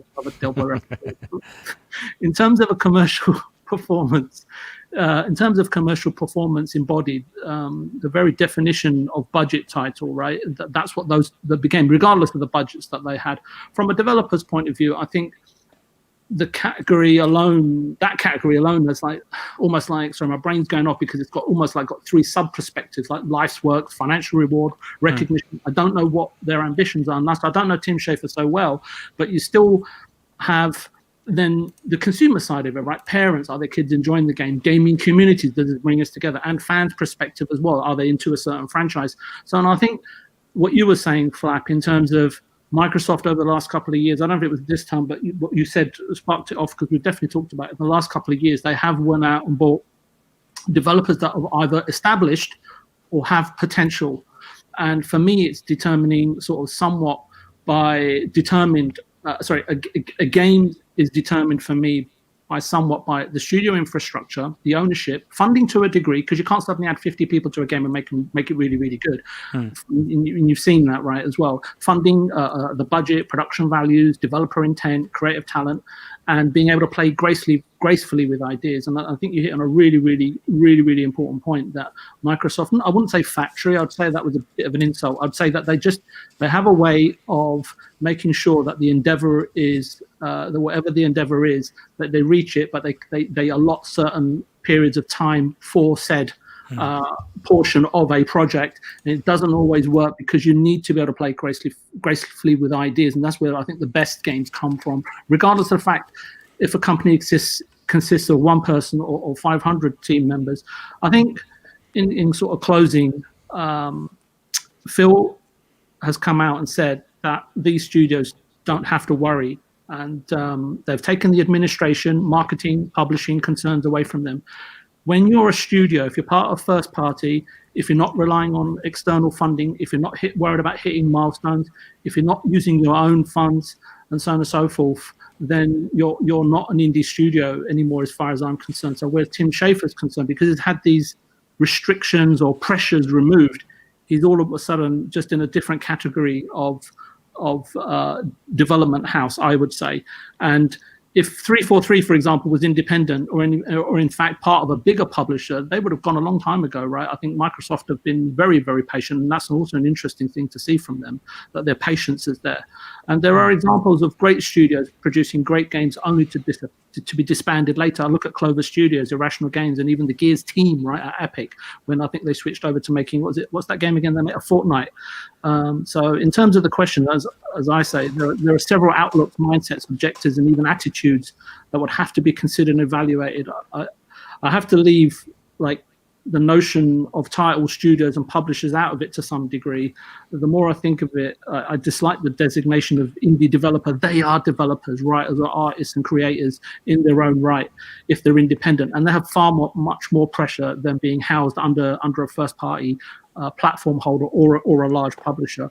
If they can play gracefully with ideas, as I say, they're indeed a developer, and that's probably my perspective on it all. Yeah, no, fair points, to be honest. And, people like you saying about Ori and Moon Studios and stuff. I mean, do we consider Moon Studios an indie developer? I'm guessing we do.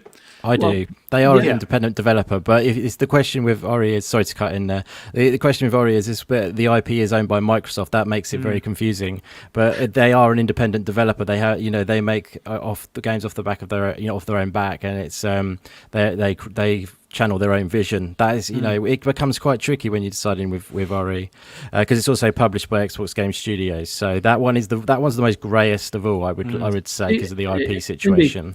Indeed, see that relationship there, right? Indeed, that's what I would call a second party, not a second party relationship. Yeah. And depending on what the contract is with Microsoft, I'm sure Microsoft will probably broach the subject of purchasing them. And like you say, they want to remain independent because they know how they intrinsically work and the team and the makeup, and they just don't want to be acquired because that may change the dynamic or the thought process of the team and the cohesion and and I think what they prefer is to remain independent, and because they have a contract and they have to, they're not worried about milestone to milestone payments or monthly payments and covering gaps. They know they're getting the money, but at the same time, they know that the game has to be good in order to extend that contract. Yeah, Pucks, let's come to you, because obviously, you've got a vested interest in indies as well. I mean, do you think Microsoft, in out of all of their studios, will allow these pet projects to go forward and be delivered on, perhaps on the scale of an indie type size game? Because let's face it, we got Tango Gameworks, what's Alpha Dog, Roundhouse. It wasn't just the big studios that they bought with the ZeniMax deal. There's some studios there that are sort of yet to prove themselves, perhaps particularly on the Xbox brand to a certain degree. Do you think Microsoft will allow these studios to sort of come up with some smaller pet project titles and stick them on Game Pass? I think it's entirely possible, but then I think this is where you can get. Regarding the, is it an indie or is it not? I think this is where it gets a bit flaky, because I do want to quickly go back to that Ori conversation, actually, because as much as I agree that, Moon Studios, who made Ori, are still deemed an indie company, I think at the same time, because the Microsoft helped publish the second game especially, as well as obviously helping the first one, I would argue that, when I see the quality of, arguably, I've not played much of either game, but I've seen enough content of either one, so I think I've got to have a bit of an opinion. And when you compare the first one to the second one, even though you could argue that it's still a similar style, I'd still say that the general kind of quality in the output, in kind of the nuances of the details, is a stark contrast between the first and the second. You could always argue that's just because developers improve and games improve, but you don't just improve if you're just a 2-3-man team. You're going to have to need a lot of experience and expertise behind you to help pull that off. And I find it hard to believe that Ori 2 came out in a relatively short time span compared to the first one. Arguably, especially if you're an independent studio, you would reuse as much code and assets as you can and make new ones as and where you need it. But then I still think this kind of dips into that grey area of, is it indie or not? We all say, are they AA, or does A just one A exist? Maybe they're just A. I don't know. No, I think A is technically indie, isn't it? I think that's 1A is where we're getting at with that. I thought you'd say that, but it did make me wonder. But then, would Microsoft, other companies doing pet projects? I think it all depends on marketability and favorability in the marketplace, right? Because Grounded's touched the ground, isn't it? I mean, it was a pet project and it's landed. I'm not convinced they know what they're going to do with it. If I'm completely honest, perhaps I'm wrong. But it wasn't made by a team of beginners, was it? It was made by a sort of subset of Obsidian, wasn't it? So it's easy to say that it is like an indie title because it's small, made by a small team. Yeah. But this is where the grey area between what is indie and what is AA. I would argue that AA is a small team of experienced developers who just don't have the team size or money to make something as big as Fallout or Call of Duty. But that's my point. Do you think Microsoft will nurture some of the smaller pet projects that will be delivered? Like I say, they won't be indie titles by definition, but on that kind of scale.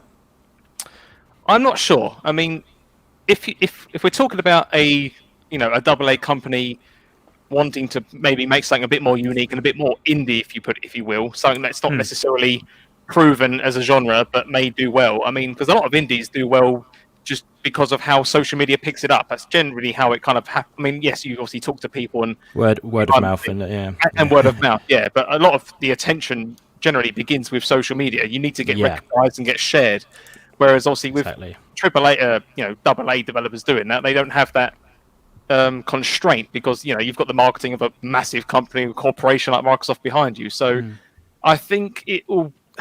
I'd like to think that Microsoft wouldn't allow much time to put into something which may not necessarily be proven quite. Because you could argue that Grounded isn't a game many people have seen much, but survival sims like that do exist and they have proven quite popular. So I think reskinning that specific genre and calling it something else, I think it's proven enough that someone like Microsoft would allow a smaller team to push that. But to be a bit more out there and creative, if you will, I'd like to think that would be much more of a struggle because you want to put money behind these projects, and if you don't get that return back, then but my point with this is, doesn't Game Pass remove that pressure and allow creativity? So if something doesn't quite work out or it's not brilliant, then it's on Game Pass, and a bit like VJ was saying earlier, that's a sustained income. The studio's not going to go bust because they haven't got an 87 on Metacritic. Do you know what I mean? Yeah, but I think this is probably where does anyone really know how the percentage share works? Because doesn't the developer / publisher get a percentage of downloads? Isn't that how it works? So if a game is on Game Pass, is that true? Sorry. I think that probably is true, but obviously with for Microsoft-owned studios, then I don't think there's any kind of sharing factor that will come into it. You plonk your game on Game Pass, and that's your game on Game Pass. And look, I mean, games like I think Flap's right in that the risk of making very creative, zany projects from Microsoft Studios and putting them on Game Pass is low, because if they fail, it doesn't matter. Money has been invested into that game, but it's offset against the subscription in the first place, and nobody's. But that money isn't. But that money isn't necessarily returned because you're the one that's invested the money in the project in the first place, right? Right. Yeah. No. I mean, it's not returned in a traditional sense, because it's not as if Microsoft said, "Well, we've given you 10 million." And your game has not, in the olden days, if your game has sold 1 million, then clearly that's a poor return, and Microsoft would never go down that route again with that particular developer or whoever. But that equation, that commercial equation, doesn't come into it in the same way anymore, because it's all about driving people to Game Pass and driving people into the subscription model. Once someone's in there, provided you can keep them interested, nobody's going to unsubscribe because they hated Bleeding Edge. Do you know what I mean? Like, and that game did flop, right? It really did flop. It flopped hard. But that team in Ninja Theory Microsoft aren't going to them. Well, you might have to go out the door now because that was such a travesty. Like, they just go on to different projects, and it's like, hey ho, we let's go on. So the same time.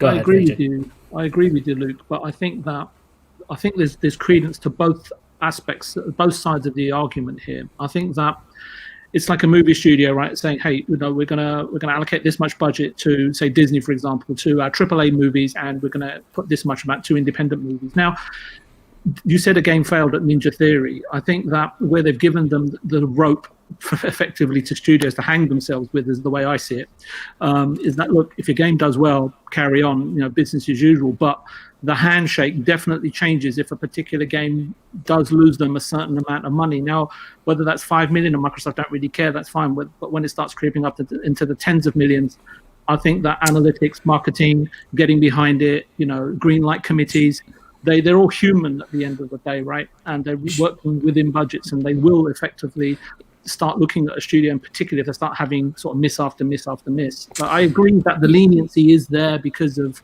the overall growth parameters are met, or the targets are met, and the studios are performing to a level, not, obviously, the bleeding edge notwithstanding. Yeah, I think that there's the business model allows for that flexibility, right? And doubt not to have such an influence on what the outcomes for the studios are. And I agree with that, VJ. But I think as well that if you let's just take Ninja Theory as kind of the guinea pig here, that Ninja Theory aren't just bleeding edge, right? They're making other titles that Hellblade 2 that are we hope they are. Well, yeah. After the last showcase where they literally just showed a panning shot of Iceland, I'm not convinced that it's very far in development. But like the success, you're absolutely right in that. I think if Ninja Theory produce Bleeding Edge and then Hellblade, and Microsoft have a look at the engagement on those titles and they go, actually, you know what, these aren't draw, and I think Hellblade will draw people, no doubt, but they aren't drawing them to the service, and it's not worth the same kind of investment, or actually now we think Ninja Theory need to make something that's a bit more in a more traditional sense, is more commercially viable, whatever that game looks like. Then I think they would do that, but they would they'd kind of put the brakes on a bit and go, actually, we need something that a bit more standard to try and actually drive engagement. But I don't think that happens in the same way at the moment with a studio like Ninja Theory, or with Obsidian, or any studios like that. I agree. I think we just have to wait and see how they perform, and you'll know if that's happening if Ninja Theory's next game is some service microtransaction fest, that's quite high budget. You'll kind of think, well, did Ninja Theory really want to develop that game, or maybe they were pushed in that direction? Yeah, and I think that, as I said to you, the handshake changes. First meeting, you shake hands, rub each other's shoulders, and all's well, and with cups of tea and scones. And then after the game's released and it hasn't performed well, there's three people sitting at the end of the table in judgment, right? Throw a file across the table and say, what do you make of this then? Yeah. I mean, Go ahead. Sorry. Go ahead. I was just going to say, I mean, that they're looking to appeal to different audiences. They're looking to show that they are focused on creativity as well, not just a business machine, if you see what I mean. I think that is part of the whole reason they like to do it. And there's also a lot of gamers out there who do like those kind of experiences. I know there's a bunch of us here who do like the more sort of intimate experiences where it's innovates and stuff like that. And for me, just coming back at it again one more time, if you don't mind, I think for me it sort of comes down to creative freedom, whether like something is a smaller indie game. Independent comes down to it, the word says it all, really. Independent. You're independent on your own choices that you make with the game. You're not bound by anyone above you who's making investments, and they want you to go down a certain route to make more money in the game. They want you to shoehorn in some sort of mode which would make the money and stuff like that. The creative freedom is essential, because the definition of difference between like the smaller indie developers or whatever and the AAAs, like I say, is the creative freedom for the smaller guys, and the big AAAs are they're each sort of individual employee, whether they're doing animation, whether they're doing coding or anything like that, they're all a very small piece of the pie, and they're adding up to something obviously quite big in scale, which is great. But in like contrast to the smaller guys, where it's usually a smaller team and they're all focused on a vision that isn't dictated by anyone else other than the small focused team who are who are doing it. There is quite, it is quite grey these days, and open to interpretation. There are people who can have different opinions, and none of them are wrong necessarily. You might be very strict on your take with it. You might say, oh no, if you're being published by someone else, then you're definitely not indie. Fair enough if you want to be strict. That potentially could be the case, but for me, personally, I feel like there are a lot of indie developers who are published by other people who still remain indie because of the freedom they have. Again, it comes back to that creative freedom. Like, there's publishers out there who focus on indie games and indie developers publishing those people. Like Devolver, they've published only indie games. So and there's Annapurna, they publish indie developers and indie games. So they are like houses who sort of like help those kind of developers out. I still feel they're indie. That again, like I say, creative freedom is what it's all about to me. Yeah, well, let's let Pucks finish up this particular topic. Then, anything going on in the chat, Pucks? Did you finish your point? I kind of agree, and I'm not quite seeing. Maybe I'm just missing something. I don't know, because the question you asked was about these kind of will Microsoft let studios create a smaller title, and I think we've basically answered that question. But it's kind of led me to think about, because Microsoft have the kind of idea Xbox platform. And that kind of allows the smaller, like what I'd call truly independent. There's no publishing arm, there's no anyone else. It's just like literally your small 1-person to 3-man team, or however big the smaller teams are. And I think this is where the benefits of Game Pass. This is where do we really know the numbers or not? Because we know that there are a lot of indie games which come onto Game Pass. In a couple of months' time, they then leave the platform. And I've always wondered why these games leave the platform. And I do wonder if that's because are the games making money or not? And because we've been looking at this from everyone's discussion. I agree with what you've all been saying, and I really appreciate the comments. But we're still talking about smaller, more creative titles from big studios which have the budget and the money to make a loss. But a small one-man band doing it for the first time doesn't have that luxury. So if they're pulled off of these platforms because they haven't performed well, and Microsoft goes, "Well, I'm sorry, we're pulling you from Game Pass," then it's just, you could argue that that's down to the game's fault, but maybe it's not. What if that game just wasn't put on the storefront enough, or on the front pages, and it just flopped because of that? Or didn't do well enough on Game Pass, but has actually been performing quite well on something like Steam, and actually it could ruin someone. I agree from a truly independent indie point of view, but I guess my question was more around whether the Microsoft first party studios would create indie or A-level games, shall we call them? I guess, but as I say, I think we have nicely answered that, as what everyone was saying. Okay, well, let's go to the other end of the scale then, shall we? And perhaps we'll go to you first, if that's okay, VJ.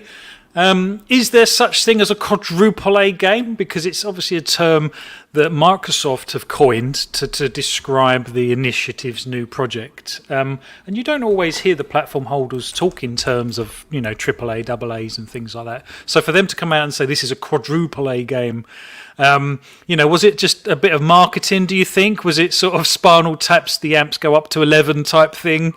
How would they define a quadruple A game, do you think? Well, if there is one, I've never seen it. I've never actually, I've never labelled the game, A, double A's, triple A, quadruple A. It's just never been my thing. But I kind of grown up on Sony and Nintendo games, and their games are very specific types of products, and there is a consistency and almost a playbook to it, or the way that they create their products. And I think for me is whenever I look at games, it's not the games. I used to buy games based on the studio. If there was a Capcom game coming, the text would normally be in Japanese. I said, I have no clue what it is, but there's a couple of characters on there having a good old dust up, and might be pretty good. And it ended up being Final Fight or something like that, right?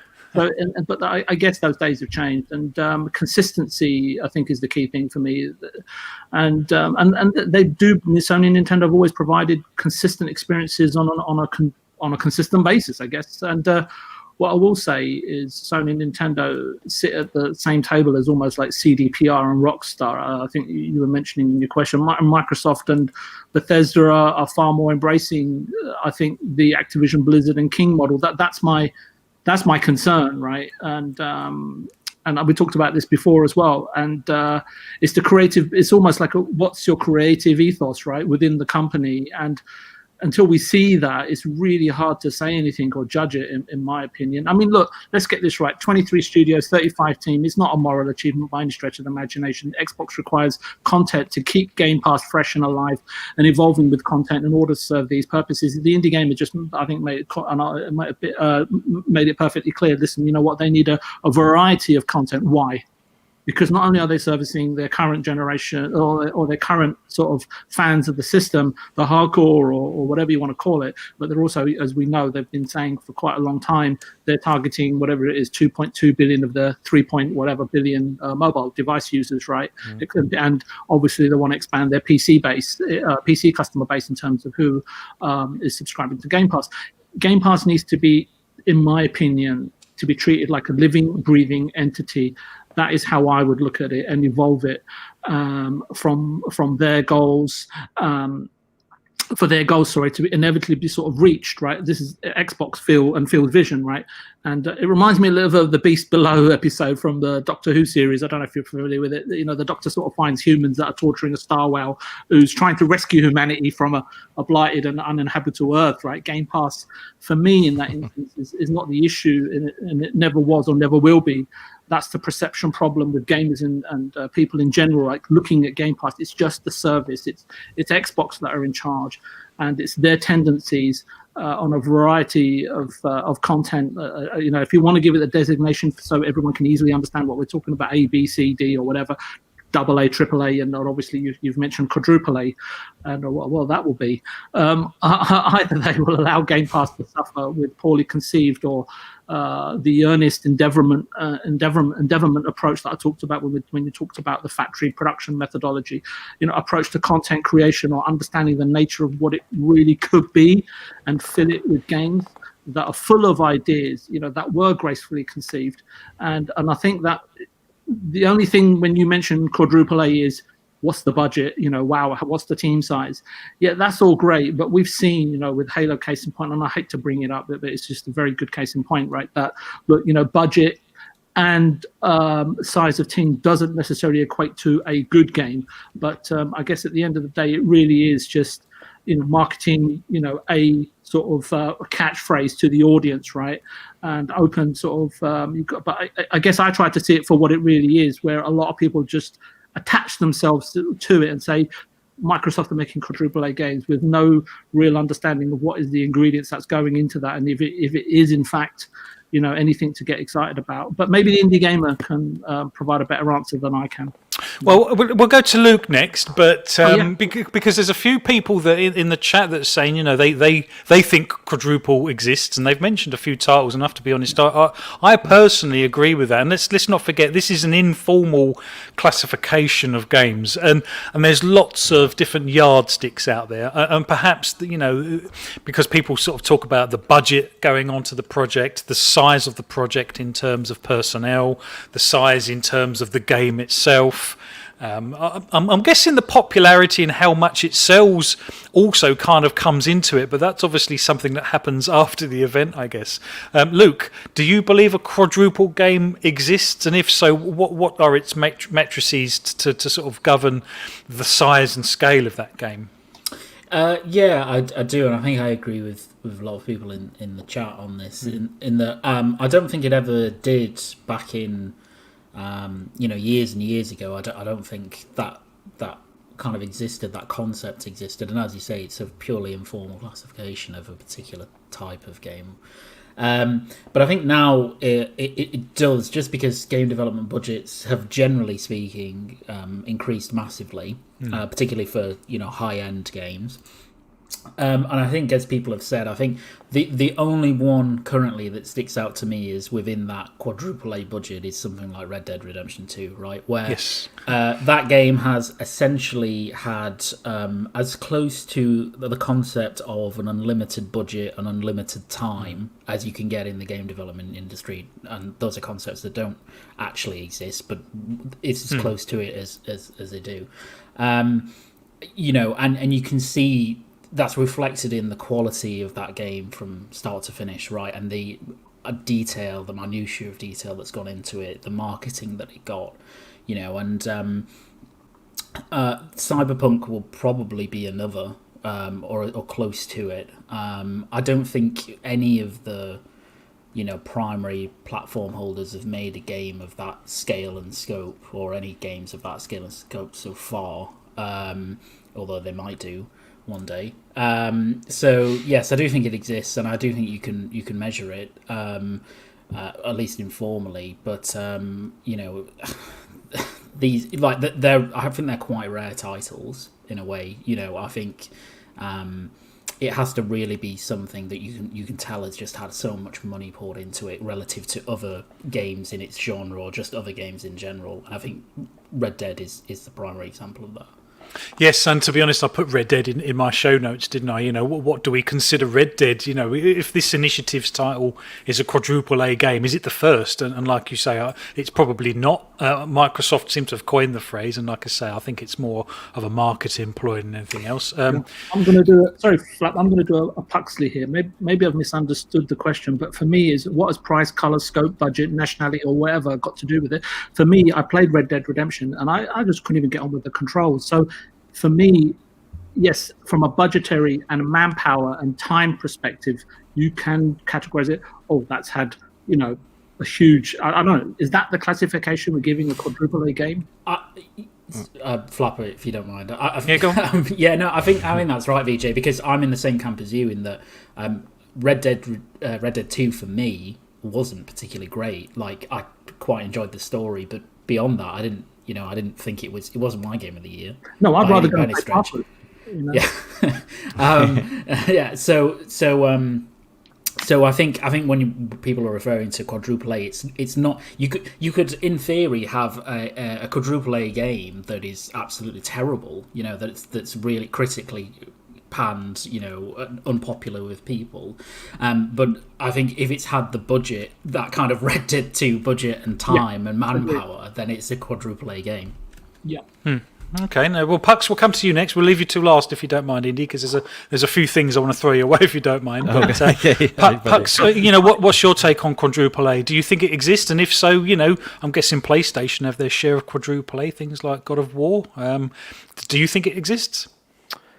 Yes and no. And listening to you guys talk about it, as well as looking in the chat, it's kind of helped me kind of make it a bit clear what I do think, what qualifies for that, because I mean, first and foremost, I do think it is down to money and team size that would definitely begin to categorize what would be a quadruple A game. And I'm talking about the big games like 500 team of 500 plus. You've got a massive expertise there, and there's assuming that the project is planned correctly and the game itself is deemed to be excellent and a technical marvel, then I'd say that's definitely on the way to becoming what you could consider a quadruple A. But looking into the chat and what everyone's talking about it, I can't help but then think that, that to really define a quadruple game, not only is it down to the scope and the size and the technical marvel of it and the money that's poured into it by the companies, but I can't help but then think it's also defined by how well it's perceived or not. Because as VJ and Luke have just said, that they liked Red Dead 2, didn't necessarily get on with it, wasn't their game of the year, and by therefore, would you still, is it a AAA game to you guys? And if it is, then does that mean that whatever's generally perceived as being an excellent game with minimal faults, is that game then considered a quadruple A? Because not only was it made by a massive team with massive money, but it was also globally liked by people. That's like a reserved status for a particular game. That can be like a quintuple A game if it's also critically acclaimed. Yeah, I mean, but that's kind of what I'm beginning to think, because there's no way to categorize a fourth A in the list of A's. And I can't help but feel that maybe it comes down to just perception and how well something performs and what everyone thinks of it. Yeah, I think this is almost like categorizing in a category of, regardless of truth claims, right? No argument nor evidence has ever been adduced to be persuasive. I think we're in that sort of sphere at the moment, right? It's just a claim from my perspective. Well, let's go to Indie Gamer on this, and I've got a few things to ask. So, what's your take on this sort of AAA, A all the way up to quadruple A? And B, do you think why do we have this in our industry or in the industry? Why does it exist? What purpose and does it serve? Do you think? So for me, the quadruple A is basically an overblown version of a AAA game. It's the ambition that they're putting in to the game. Basically, that's what I see it as. I don't think it pertains anything to. I don't think it relates to the quality. I think, like I said in the chat a little while ago, budget isn't a mark of quality. I think this is still applying with this. It's just basically what they've been saying. Quadruple A is how much effort and everything we're going to be throwing at this bad boy. You know what I mean? It's how much budget is we're going to be putting. We're making something groundbreaking here. It's beyond normal. Like classification, you know what I mean? It's the excess or whatever. That's what I feel it is. It's so quadruple A is the ambition of the game, basically. So yeah, and in regard, in general, I feel like I say once again, budget isn't the mark of quality. So you could easily have a quadruple A turd, as I said in the chat. Sorry to repeat that. Polished turd. Yeah, we're very polished. Doesn't mean it's fun to play or whatever. Yeah, exactly. But yeah, that's just how I feel about that one. Did that answer that question in a very short way? It kind of did, yeah. But, to be honest, I've got another slight question, and sure. It's to do with indie games and devs, really. Is there a sense of scale in the indie scene as well? Because when I hear people sort of pitching indie studios, they normally talk about the amount of developers in the studio. That tends to be their sort of mark of how big a game or studio is, if you see what I mean. Does this sort of thing exist in the sort of indie scene? Yeah, I mean, yeah, but they do often mention it's a 2-man team or it's a 10-man team or something like that.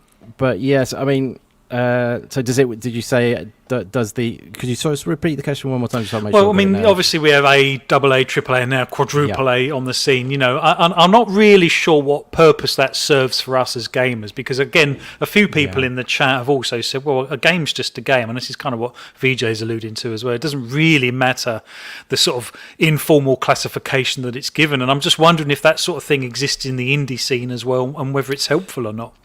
Yeah, I mean, I feel like I agree a lot with people who say they don't mind. Like Shizno said, he just doesn't care about this classification stuff, which is I totally agree with as well. It's great to talk about it as well at the same time. That really Shizno is the best approach, because you're just going and playing games that you want to play, and if it's indie, if it's AAA, whatever appeals to you. But yeah, I think it does kind of help in a way where, because sometimes I like to break down reasons behind a game potentially having a good. Being an appeal to me, because with indie it's going to be innovative and it's going to come from a true place, if you see what I mean. So there is that, and it's going to be, I don't know, I mean, classification is a funny thing. There was one interesting thing about this as well, which someone said. I think it was Xbox Jesus. I don't know if you know him. He was on one of my podcasts and we were talking about a similar thing. And he mentioned about No Man's Sky, actually. And he said about that game was marketed as a AAA game, basically, but it wasn't. It was an indie game. So there is an element of that to it as well, which, marketing your game in an independent way, essentially, not trying to be something that you're not. Marketing, so coming across as trying to be beyond your level, and you'll appeal to a certain audience as well in that way. So I feel like that kind of shot them in the foot with No Man's Sky, because they were kind of trying to push it out as a AAA game, and it ended up getting all kinds of problems, as you probably well know. But yeah, if it was maybe it would put out as an early access game in an indie sort of way, and then went from there, it might have had a better chance. So it's just a kind of different take on things, but. Yeah, I'm not sure if I'm answering your question too well. No, that's perfectly fine. And you know what? It's very interesting you bring up No Man's Sky, because, one of the factors seems to be on this informal classification is the sense of scale, and not necessarily the scale of the team, but the scale of the game. And I don't know if any of you guys have seen this on YouTube, and I absolutely love these videos, but there's one where they actually map out or put into scale map sizes in games. and they start off with something like GTA 4, and they just progressively get bigger and bigger and bigger, and and there's lots and lots of titles in there. But the one that comes top is No Man's Sky, because that's got something like 4 quintillion planets or something silly, because it's all obviously procedurally generated. So in terms of the scale of the game itself, I guess it's absolutely one of the biggest, I guess. But also, it does make me wonder if this, again, I know it's informal, but whether this classification needs to happen after the event, because I don't know if you can actually say at the time that this is a quadruple A game until it's actually been launched, it's been successful, it's sold X amount of copies. Do you know what I mean? Yeah, I think just to piggyback off something Indy said actually about the kind of scope of the game as well. There's actually, and it came to me as Indy was speaking, which is that I think there's one other game that I would class as quadruple A at the minute, which is a game that hasn't even released and probably won't do for a very long time at this rate, which is Star Citizen. Which is. I thought you was going to say Cyberpunk. Hopefully, yeah. But Star Citizen is a game that has a astronomically high budget that is being afforded and that will be afforded, years and years of development, that has massive teams, but is also something that is incredibly ambitious. Really, really kind of groundbreaking in a lot of what it does. Now, whether it comes to fruition as a good game, that's an entirely different matter, and I don't think that the A's, when we're referring to AA, quadruple A, triple A, whatever, then they're not grades, right? We're not saying that they have to be good games. Yeah. Like that we're purely referring to budget and the scope, the scale, and the ambition of the game. So Star Citizen is one of those, but it could turn out to be completely crap, right? So yes, exactly. Yeah, I mean, just to sort of piggyback on Indie Gamer and Luke, see, I don't know who coined the phrase quadruple A, but for me, it's you have to look at it from someone mentioned in the game, I think it was Assassin Luca again. Well, gamers are going to judge it when they get it in their hands, and she's right, because for me, fundamentally, it's marketing, and marketing is manipulating perception and persuading you right now to invest, to jump into the ecosystem. Now, they can come out and say, this game is going to be the visual personification of absolute perfection, and it's going to have grace, beauty, and majesty. And you may not always see that, say, from Nintendo games, say, like Zelda Breath of the Wild. But once that game was in my hands, just the innovation in gameplay, I'd never seen anything like it, right? I don't know if any of you ever played it, but for me, that was whatever percentage of the budget went into that, and that for me was if you want to coin it as quadruple A, for me the game, I judge it on the specific gameplay, because now games look better and better, right? Scope's getting larger and larger, and I'm assuming that with these new hardware systems that we've got, fortunately, development is going to become easier. So I think a lot of it is going to be definitely looking towards what gameplay mechanics and ingenious methodologies are they going to have of engaging our attention going forward into the future. Yeah, no, completely agree. And to be honest, funny you should say about. I'm a little bit worried about Microsoft sort of banding the initiatives project as quadruple A, because like you said, it sets the bar so high in everyone's mind that it's now got to live up to that, and we haven't even seen anything of it, if you see what I mean. So it's a dangerous marketing ploy, and I appreciate Microsoft wanting to keep everyone's excitement and hype levels high, but they need to be careful with this one, because I think everyone's expecting quadruple A now, and like you say, Luke's mentioned a couple of quadruple games that he considers that kind of level, and now it needs to live up to those, and that's a huge mountain to climb. I think as well that part of the reason, so the main area, or the main references I saw to Microsoft marketing whatever the initiatives game is going to be as quadruple A were actually in essentially job adverts. So I think what they were trying to do is, the initiative's trying to attract the best talent, right? And they're trying to say, come here to make something incredible and groundbreaking, and that's probably why they've used that term.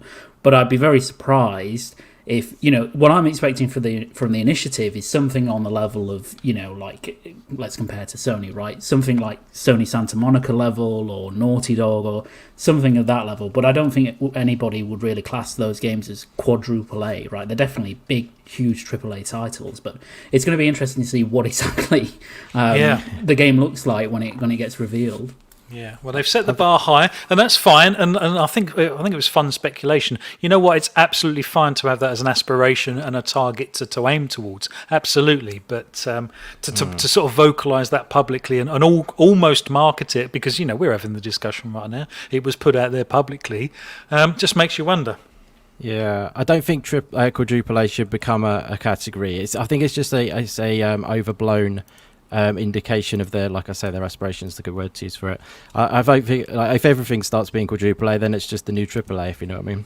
Well, I completely agree. Like I say, it's the spinal taps. Amps go up to 11. Yeah, that's exactly right. Good reference. So, Okay. Well, thank you very much. Right. So let's move on to our last and final topic. Chat. Thank you very much. I think we've topped out about 40 people watching. Really grateful for you guys being here. Fantastic chat. This has kind of lit up the chat quite a lot, hasn't it, Pucks?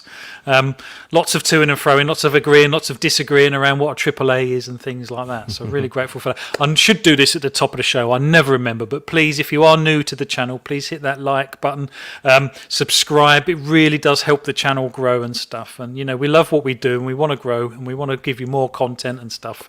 In fact, I treated myself, because I was so annoyed at myself for cancelling my PS5 order, I treated myself to an Elgato capture card. So hopefully we'll be able to do some more sort of gameplay videos and some sort of tutorials and bits and bobs on the Xbox and stuff like that. So nice. Yes, it's not a cheap sort of thing, this game, is it? It's quite a lot of money involved up front, exactly. as you know, Indie Gamer. But did you get the internal card, or was it for I got the internal, console? Yeah, I got a 4K 60 Pro one. Oh yeah, that's not the cheap. No, it's not, but you kind of have to with the Series X, don't you? Because anything less than that's almost a chastity. But well, let's move on to our final topic, and this is basically our opinions around these games. And I've only played one of them, so I have to hold my hand up, and I have to basically hold my hand up and hang my head down in shame. But I don't have a PS4, which really puts me at a disadvantage with some of these games. So let's just quickly run through them. And these are the Games Award nominations. I'm keen to hear what you think in the chat. We'll come to you first, Pucks, if you don't mind, just to give us your rundown on what you make of these games. But first on the list was Doom Eternal. Are we talking Game of the Year, by the way, just to be specific? Yep, Game of the Year. Well, this is the nominees for Game of the Year, Game Awards, yeah. So Doom Eternal. That kind of had a Metacritic score of roughly 88, 87. Final Fantasy VII Remake, a Metacritic of 87. Ghost of Tsushima, or the Americans seem to pronounce it Tsushima, and I don't know, I'm not sure on the correct pronunciation. Tsushima. Is that right, VJ? Yeah, I think so. Yeah, I watched a few documentaries on it. So yeah, that got a Metacritic of 83. Hades got a Metacritic on the Switch and PC of 93 and 92 consecutively. Animal Crossing: New Horizons on the Nintendo, Metacritic of 90 on the Switch, obviously, and The Last of Us Part 2, Metacritic of 93, but it did get a user rating of 5.7. But so, Pucks, which ones of those have you played, and what would you put forward? I have played. Can you hear me? Yeah, sorry. Yep. Yes, I have played Ghost of Tsushima and Animal Crossing out of that list. I have played a little bit of Doom Eternal as well, but not enough that I consider myself kind of knowledgeable enough of the game. But I have already voted. Would you like me to reveal? Yeah, go on. Because, even though I know which one you've picked. I know which one you've picked. Yeah, you do. But I'll be honest. I really would love to see a game like Animal Crossing win Game of the Year because. Okay. Mainly because of the type of game it is. Animal Crossing has always been a niche for the longest time, since it came out very first on the N64. Actually, if you lived in Japan at the time, it was on the GameCube for most of the world. But it's been such a niche for a long time, and I think this is where kind of lockdown and the world as it is throughout this year has kind of helped that kind of game, because a lot of people have been indoors more and have been wanting to play games, and this game being almost like a life sim to kind of escape and take care of your own little town or whatever else. I think there's a lot of technical magic in that game, which I think only Nintendo can really pull off. Well, the strange thing is the user rating only pulled in 5.5 out of 10. That's the user rating. Wow. Yeah, but I think there's a lot of fans, hardcore fans of the game, which do compare this entry to older titles. Yeah. A lot of people complain that it hasn't got as much content as newer games, but Nintendo have also got a different strategy of this particular Animal Crossing, because in the older ones, in terms of like seasonal events throughout the years and stuff, they were programmed in, and then that was it, and that was the game. So everything was kind of complete. But on this one, new content is added in as seasonal updates. So you can't do the Christmas event until Nintendo released the Christmas event, as an example. As in, on the older games, you could forge your internal system clock and kind of, mimic the event, if that makes sense. So I think that's kind of helped the game be alive, and it's kind of a lot of updates. And it's just the ways that the game's been done, which I think are very well done. I'd love to see them win. However, I don't see them winning. Was it The Last of Us Part 2 was also on that list? Yep, yeah, it's the last one. Because, I haven't played it, but I have watched basically the whole playthrough. I think it's going to be a toss-up between Ghost of Tsushima and Last of Us Part 2, personally. Wow. But I would love to see Ghost win. That's who I voted for. But I can't help but feel that The Last of Us Part 2 will probably win it. Well, that's very interesting, because that was a very divisive game. But I think that's what's going to help it, though. That's kind of why I lean that way. Yeah. Okay. As much as I don't think it deserves it, I think that's what's going to give it the most credit. Because I think most people would have played that the most compared to the other entries.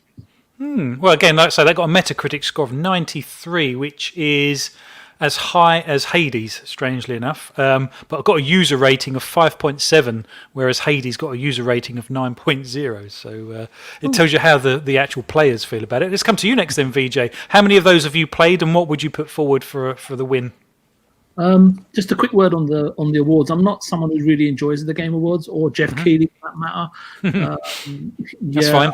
I've known Kojima through friends, and the way Jeff portrays him and riled and inflames the community, given his position in the industry. It does make me wonder why Microsoft have sort of saddled up to him a little bit. I don't know, but the consensus around Hideo and Kojima, there's a lot more to it, and let's just say I don't trust the guy's intentions or his misleading or duplicitous persona, if I can put it quite bluntly. Jeff holds a powerful and prominent position. He knows the truth of it. He should take more care and bring people together, not divide them. That's just my opinion. But for me, I've also got another issue, and it's as if several disciplines have been sort of systematically and immaturely crammed into one award. Maybe there's been a huge shake-up in the industry that I'm unaware of. But just looking at the categories and how they're structured and the descriptors thereof is puzzling, since they technically don't make any sense to me. But I understand that we're talking something about something differently here. In terms of the games, actually, it's really interesting that I've actually played 4 of them and completed 3 of them. Oh, fantastic! Excellent. Go on then. And, I really did enjoy The Last of Us. I thought it was absolutely brilliant. Okay, did you play the first one? Yeah, I played both. Because I think most people were upset by the sort of the story narrative and the weird kind of swing that it made. Yeah, I get that, but a lot of people sort of delve and actually probably belong in negativity, right? I mean, again, you've got to be able to. It's not, for me, it just comes down to what people are thinking. It's showing me people don't know how to think, and look, that's just sort of digressing again on philosophical stuff. So for me, it's got to be between Final Fantasy VII Remake and Ghost of Tsushima. Right. If you've played Final Fantasy VII, the creativity, the artistry, the models, the character faces, just you go into a specific museum and then it shows you the future and stuff like that. It's just the imagination is just absolutely outstanding. Ghost of Tsushima is probably the most beautiful game I've played, and I know there was a lot of reservations before the game was released in terms of its gameplay. Oh, they spent so much money, but the gameplay looks really poor. It looks a rip-off of Assassin's Creed. There's nothing like that whatsoever. The pacing of the gameplay, how you upgrade and how you progress through the game is absolutely outstanding. And Puxley will tell you. And so I'm hoping it's between the two of those, and it doesn't matter to me which one at the end of the day. And sorry. No, that's fine. Yeah, I'm a little bit dismayed that there's obviously no Microsoft stuff on there. I mean, obviously you can't really consider Doom Eternal a Microsoft one. Yeah, I mean, look, even if Doom wins it, it's still ID Software, Bethesda, right? I mean, obviously, I know Microsoft have acquired it, but I would, as I said to you many times before, I want to see Microsoft foster and develop talent and games, not just through acquisition. And I think that is something that I'm really hoping for. And again, I think Indie Game will probably speak about this more than I. But again, Ori, he talks really highly of the game. Absolutely. And others do, but I don't know the game. I haven't played it, so I really can't comment on it at all. So if you have it on the right TV, it is such a beautiful game. It really is. I was watching my daughter. Are you trying to flog me a telly? I can do if you want. Yeah, I could give you some advice. I can certainly tell you which one to get. I might actually take you up. Actually, I will take you up on that. Just a final note, Flap. Just for Microsoft. I don't know if I've said this already before, but the Game Awards 2019 are, for me at least, synonymous with the announcement of the Series X hardware. That still rings in my mind, and I really am hoping and will be really interested to see what happens if Microsoft and Xbox and Phil could in fact repeat the trick and on this show again, this time around, own it with showing us something or dazzling us with something. I think I agree. And I think the fact that there isn't a Microsoft title amongst the nominees and things, and I'm coming to you next, Luke, if that's okay, and that kind of ties into what you said earlier. I think the Game Awards would be the perfect time to show the Senua's Saga next trailer, because it was that was when we saw it first time round. So to use this platform again, just to keep interest in the Microsoft platform again, because it's not going to get mentioned much with the nominees. So why not? I think if what happened last year, and we were discussing this last Thursday, I'll tell you what happened last year. When they announced it, over the holidays and into the first quarter, rolling into 2020, that's all everybody spoke about. That's what I'm saying. If they can repeat the trick, they can hold the marketing and PR narrative and cover the media, with whatever they're going to do throughout, because it's probably the last big event, going into next year, and probably the last big release other than Cyberpunk. But trying to hold onto a big piece of the narrative and, as I said, the press coverage over the next 3 or 4 months could be really crucial. Absolutely. Luke, go on then. Give us your random. What have you played and what do you put for the win? So I'm actually in the rare position where I've played all of the games. Fantastic. On the list, and I've completed all of them, apart from Animal Crossing, which, I mean, I don't... Has no end. It has no end. It just goes on forever. Yeah. And even Hades doesn't really... I mean, it has an end, but there's a lot more to it after that. So, for me... it would be very difficult for me to give it to something other than The Last of Us Part 2. I think that game is phenomenal. And just unbelievably memorable. And, it had controversy because of certain story choices, which, certain people didn't like. And I, to some extent, understand that. I don't agree with it at all, but... I get that, but I think as a out of the games on that list, I think that's the one that's forever etched in my memory. Having said that, 7 Remake is incredible, like absolutely incredible. What they managed to do with that title, and Ghost as well.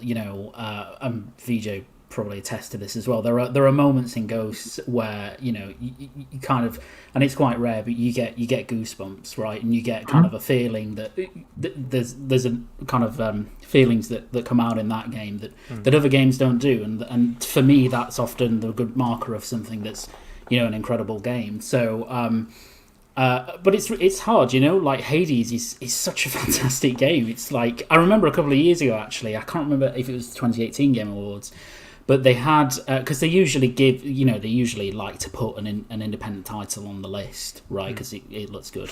And also because there are incredible independent titles. But I think it might have been the same year, I could be wrong, but I think it was the same year Red Dead 2 and God of War were kind of the main candidates. And the independent game on the list was Celeste, which has just come out in Game Pass, actually. And I played Celeste, I think it was 2018, in the December, so just after the Game Awards. And God of War was my game of the year, just until I played Celeste. And Celeste was one of the most memorable experiences I've ever had playing any game. Awesome. And it's incredible. And Hades, for some people, will be like that as well, because it's just a fantastic game. So I do kind of often feel sorry for the indie games, because they do get overlooked, even though their quality is... Hades is just as good a game, you know, just as quality as any other game on that list. But for me, I'd give it to The Last of Us, because it was incredible. Okay, cool. Indie. One indie title on there, and to be honest, it's got the highest Metacritic and one of the highest user ratings as well. Yeah, it's been very popular. Actually, quite a few people don't know, but I think our community is quite a lot of Xbox guys in the community, so maybe they haven't seen it. It's Xbox and it's Switch and PC at the moment.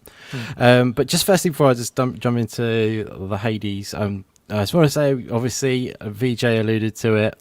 Definitely, there is a huge omission in this list, in my opinion, and quite a few people's opinion, and that is Ori and the Will of the Wisps. Yeah, absolutely. Which is a real shame, because it is absolutely incredible. I talk about it all the time, it seems, lately, but I'm happy to talk about it again, because I love that game so much. So why isn't it there, then? Is this a political thing, or... It does, you know, if I'm want to be kind about it, it is in other categories, where it is in Best Adventure Game. It's in Best Art Direction. It's in Best Score and Music. I think that might be all of them. I'm just actually looking at it right now. So it's in Best Adventure Game. I mean, it's definitely deserving of being in Best of Game of the Year. I mean, you know, we could easily get...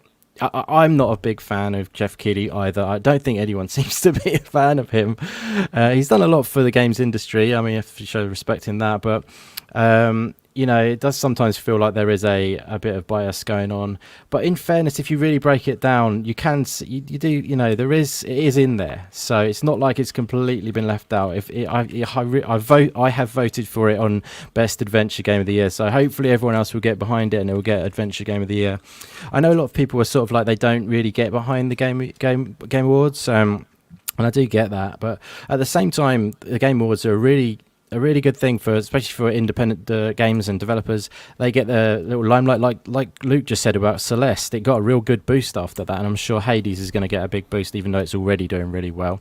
But like, you know, it's good for the independent games to get seen. They've also got a couple of indie categories. They've got I'm just gonna have a quick look to what they call it.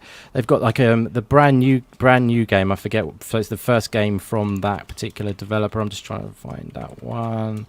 I think it's called Debut Game, and it's got some games. So basically the first game they've made as that developer. So that's a really cool category especially for brand new indie developers who are coming up. So that's they get a bit of a time in the limelight. So that's good. I voted for Raji and Ancient Epic on that one. If you wanted to know that, because that's a really cool game. But like I say, I would definitely be voting for in the Game of the Year category. I would definitely be voting for Ori and the Will of the Wisps right now, personally, because I love that game. And it's a masterpiece, absolute. But Hades is such an amazing game as well. I mean, I'm not finished on it yet. I'm sort of maybe Luke is just a better gamer than me, but he's beaten it.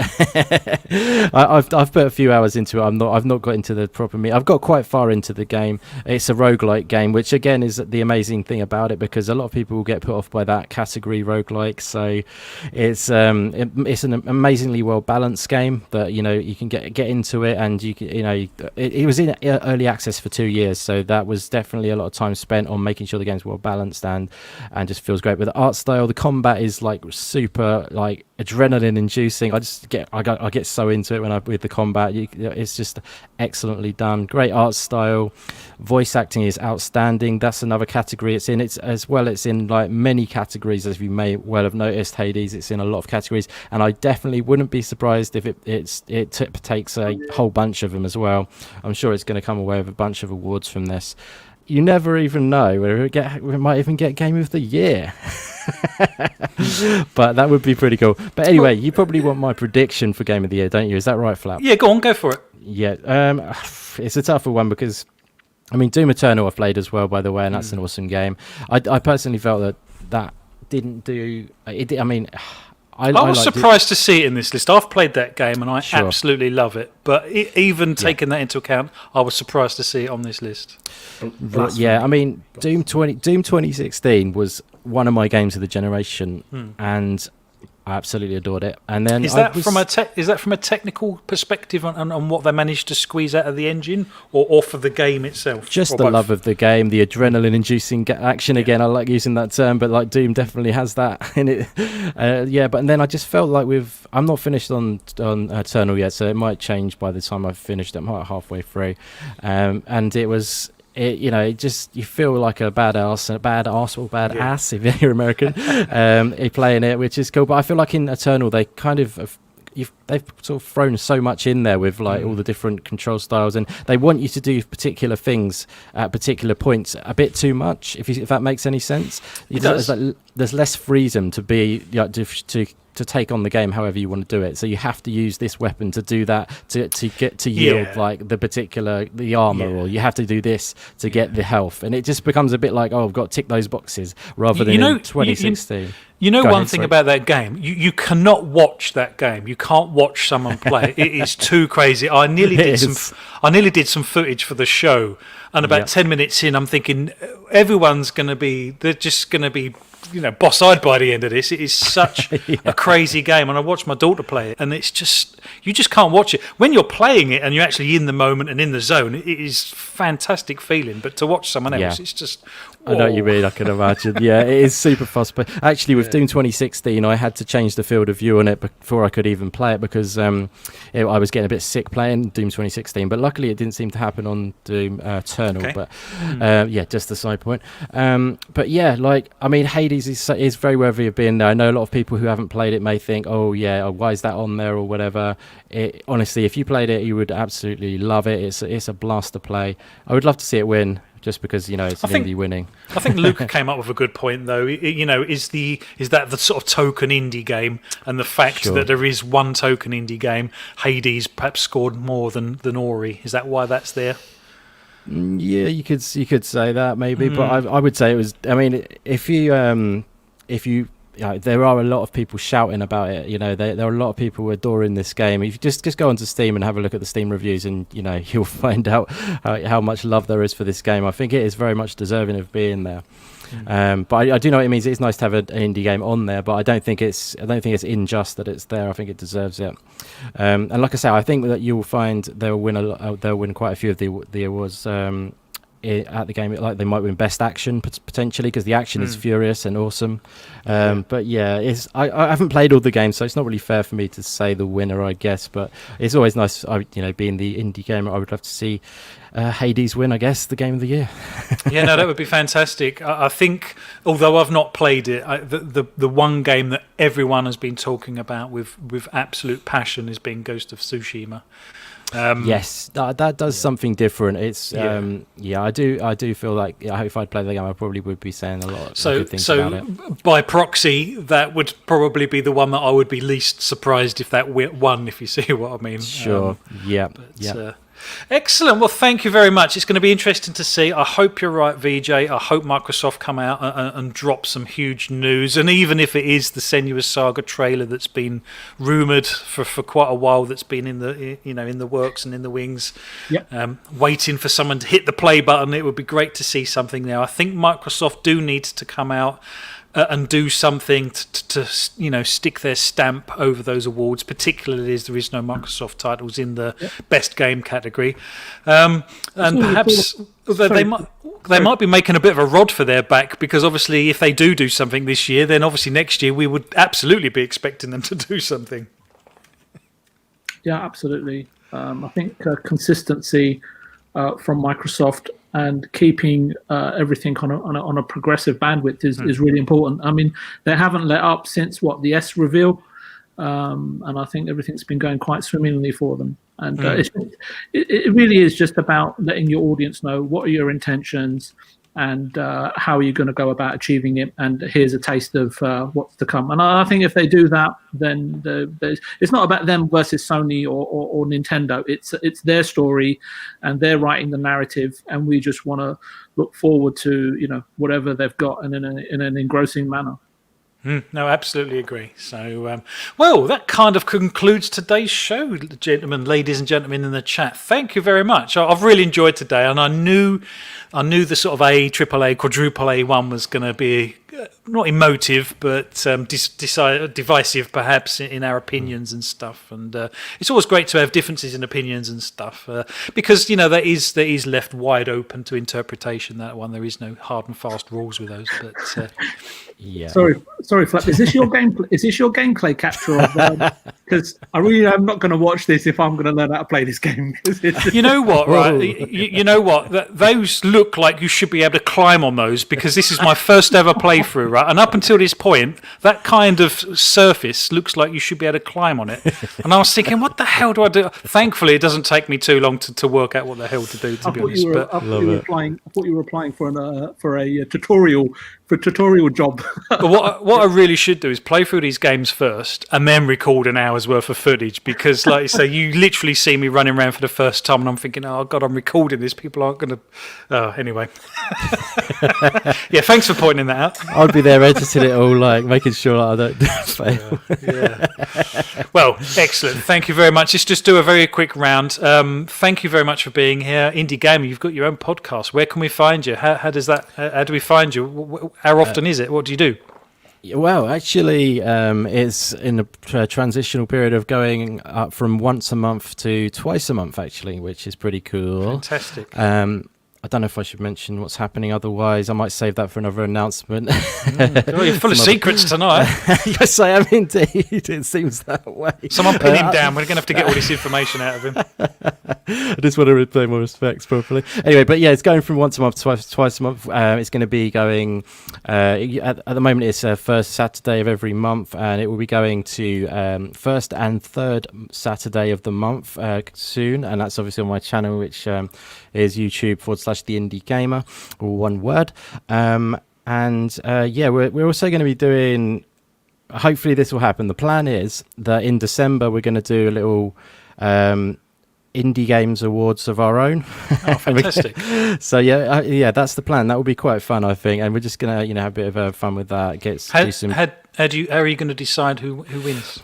Yeah, that's in the process of being decided right now. Cool. There will definitely be one category where I'll do a vote on Twitter, where literally it will just be a community award. So whoever, I'll literally say, "What's your best indie game of the year, guys?" And then everyone just put theirs in the Twitter feed. Hopefully, loads of people will reply, and we'll have just count up and see who is like the winner. And it'll be a community indie game of the year. And we'll do different categories as well for best overall game and best narrative. I don't know how ambitious I'm going to be. It might be a lot of work to do loads of different categories, but hopefully it's something I would really like to do. And also in that show as well, the plan is to hopefully do like an indie games quiz as well, and potentially give away a couple of little prizes too. So that's going to be in December though. But the next Indie Games podcast will be on the 7th.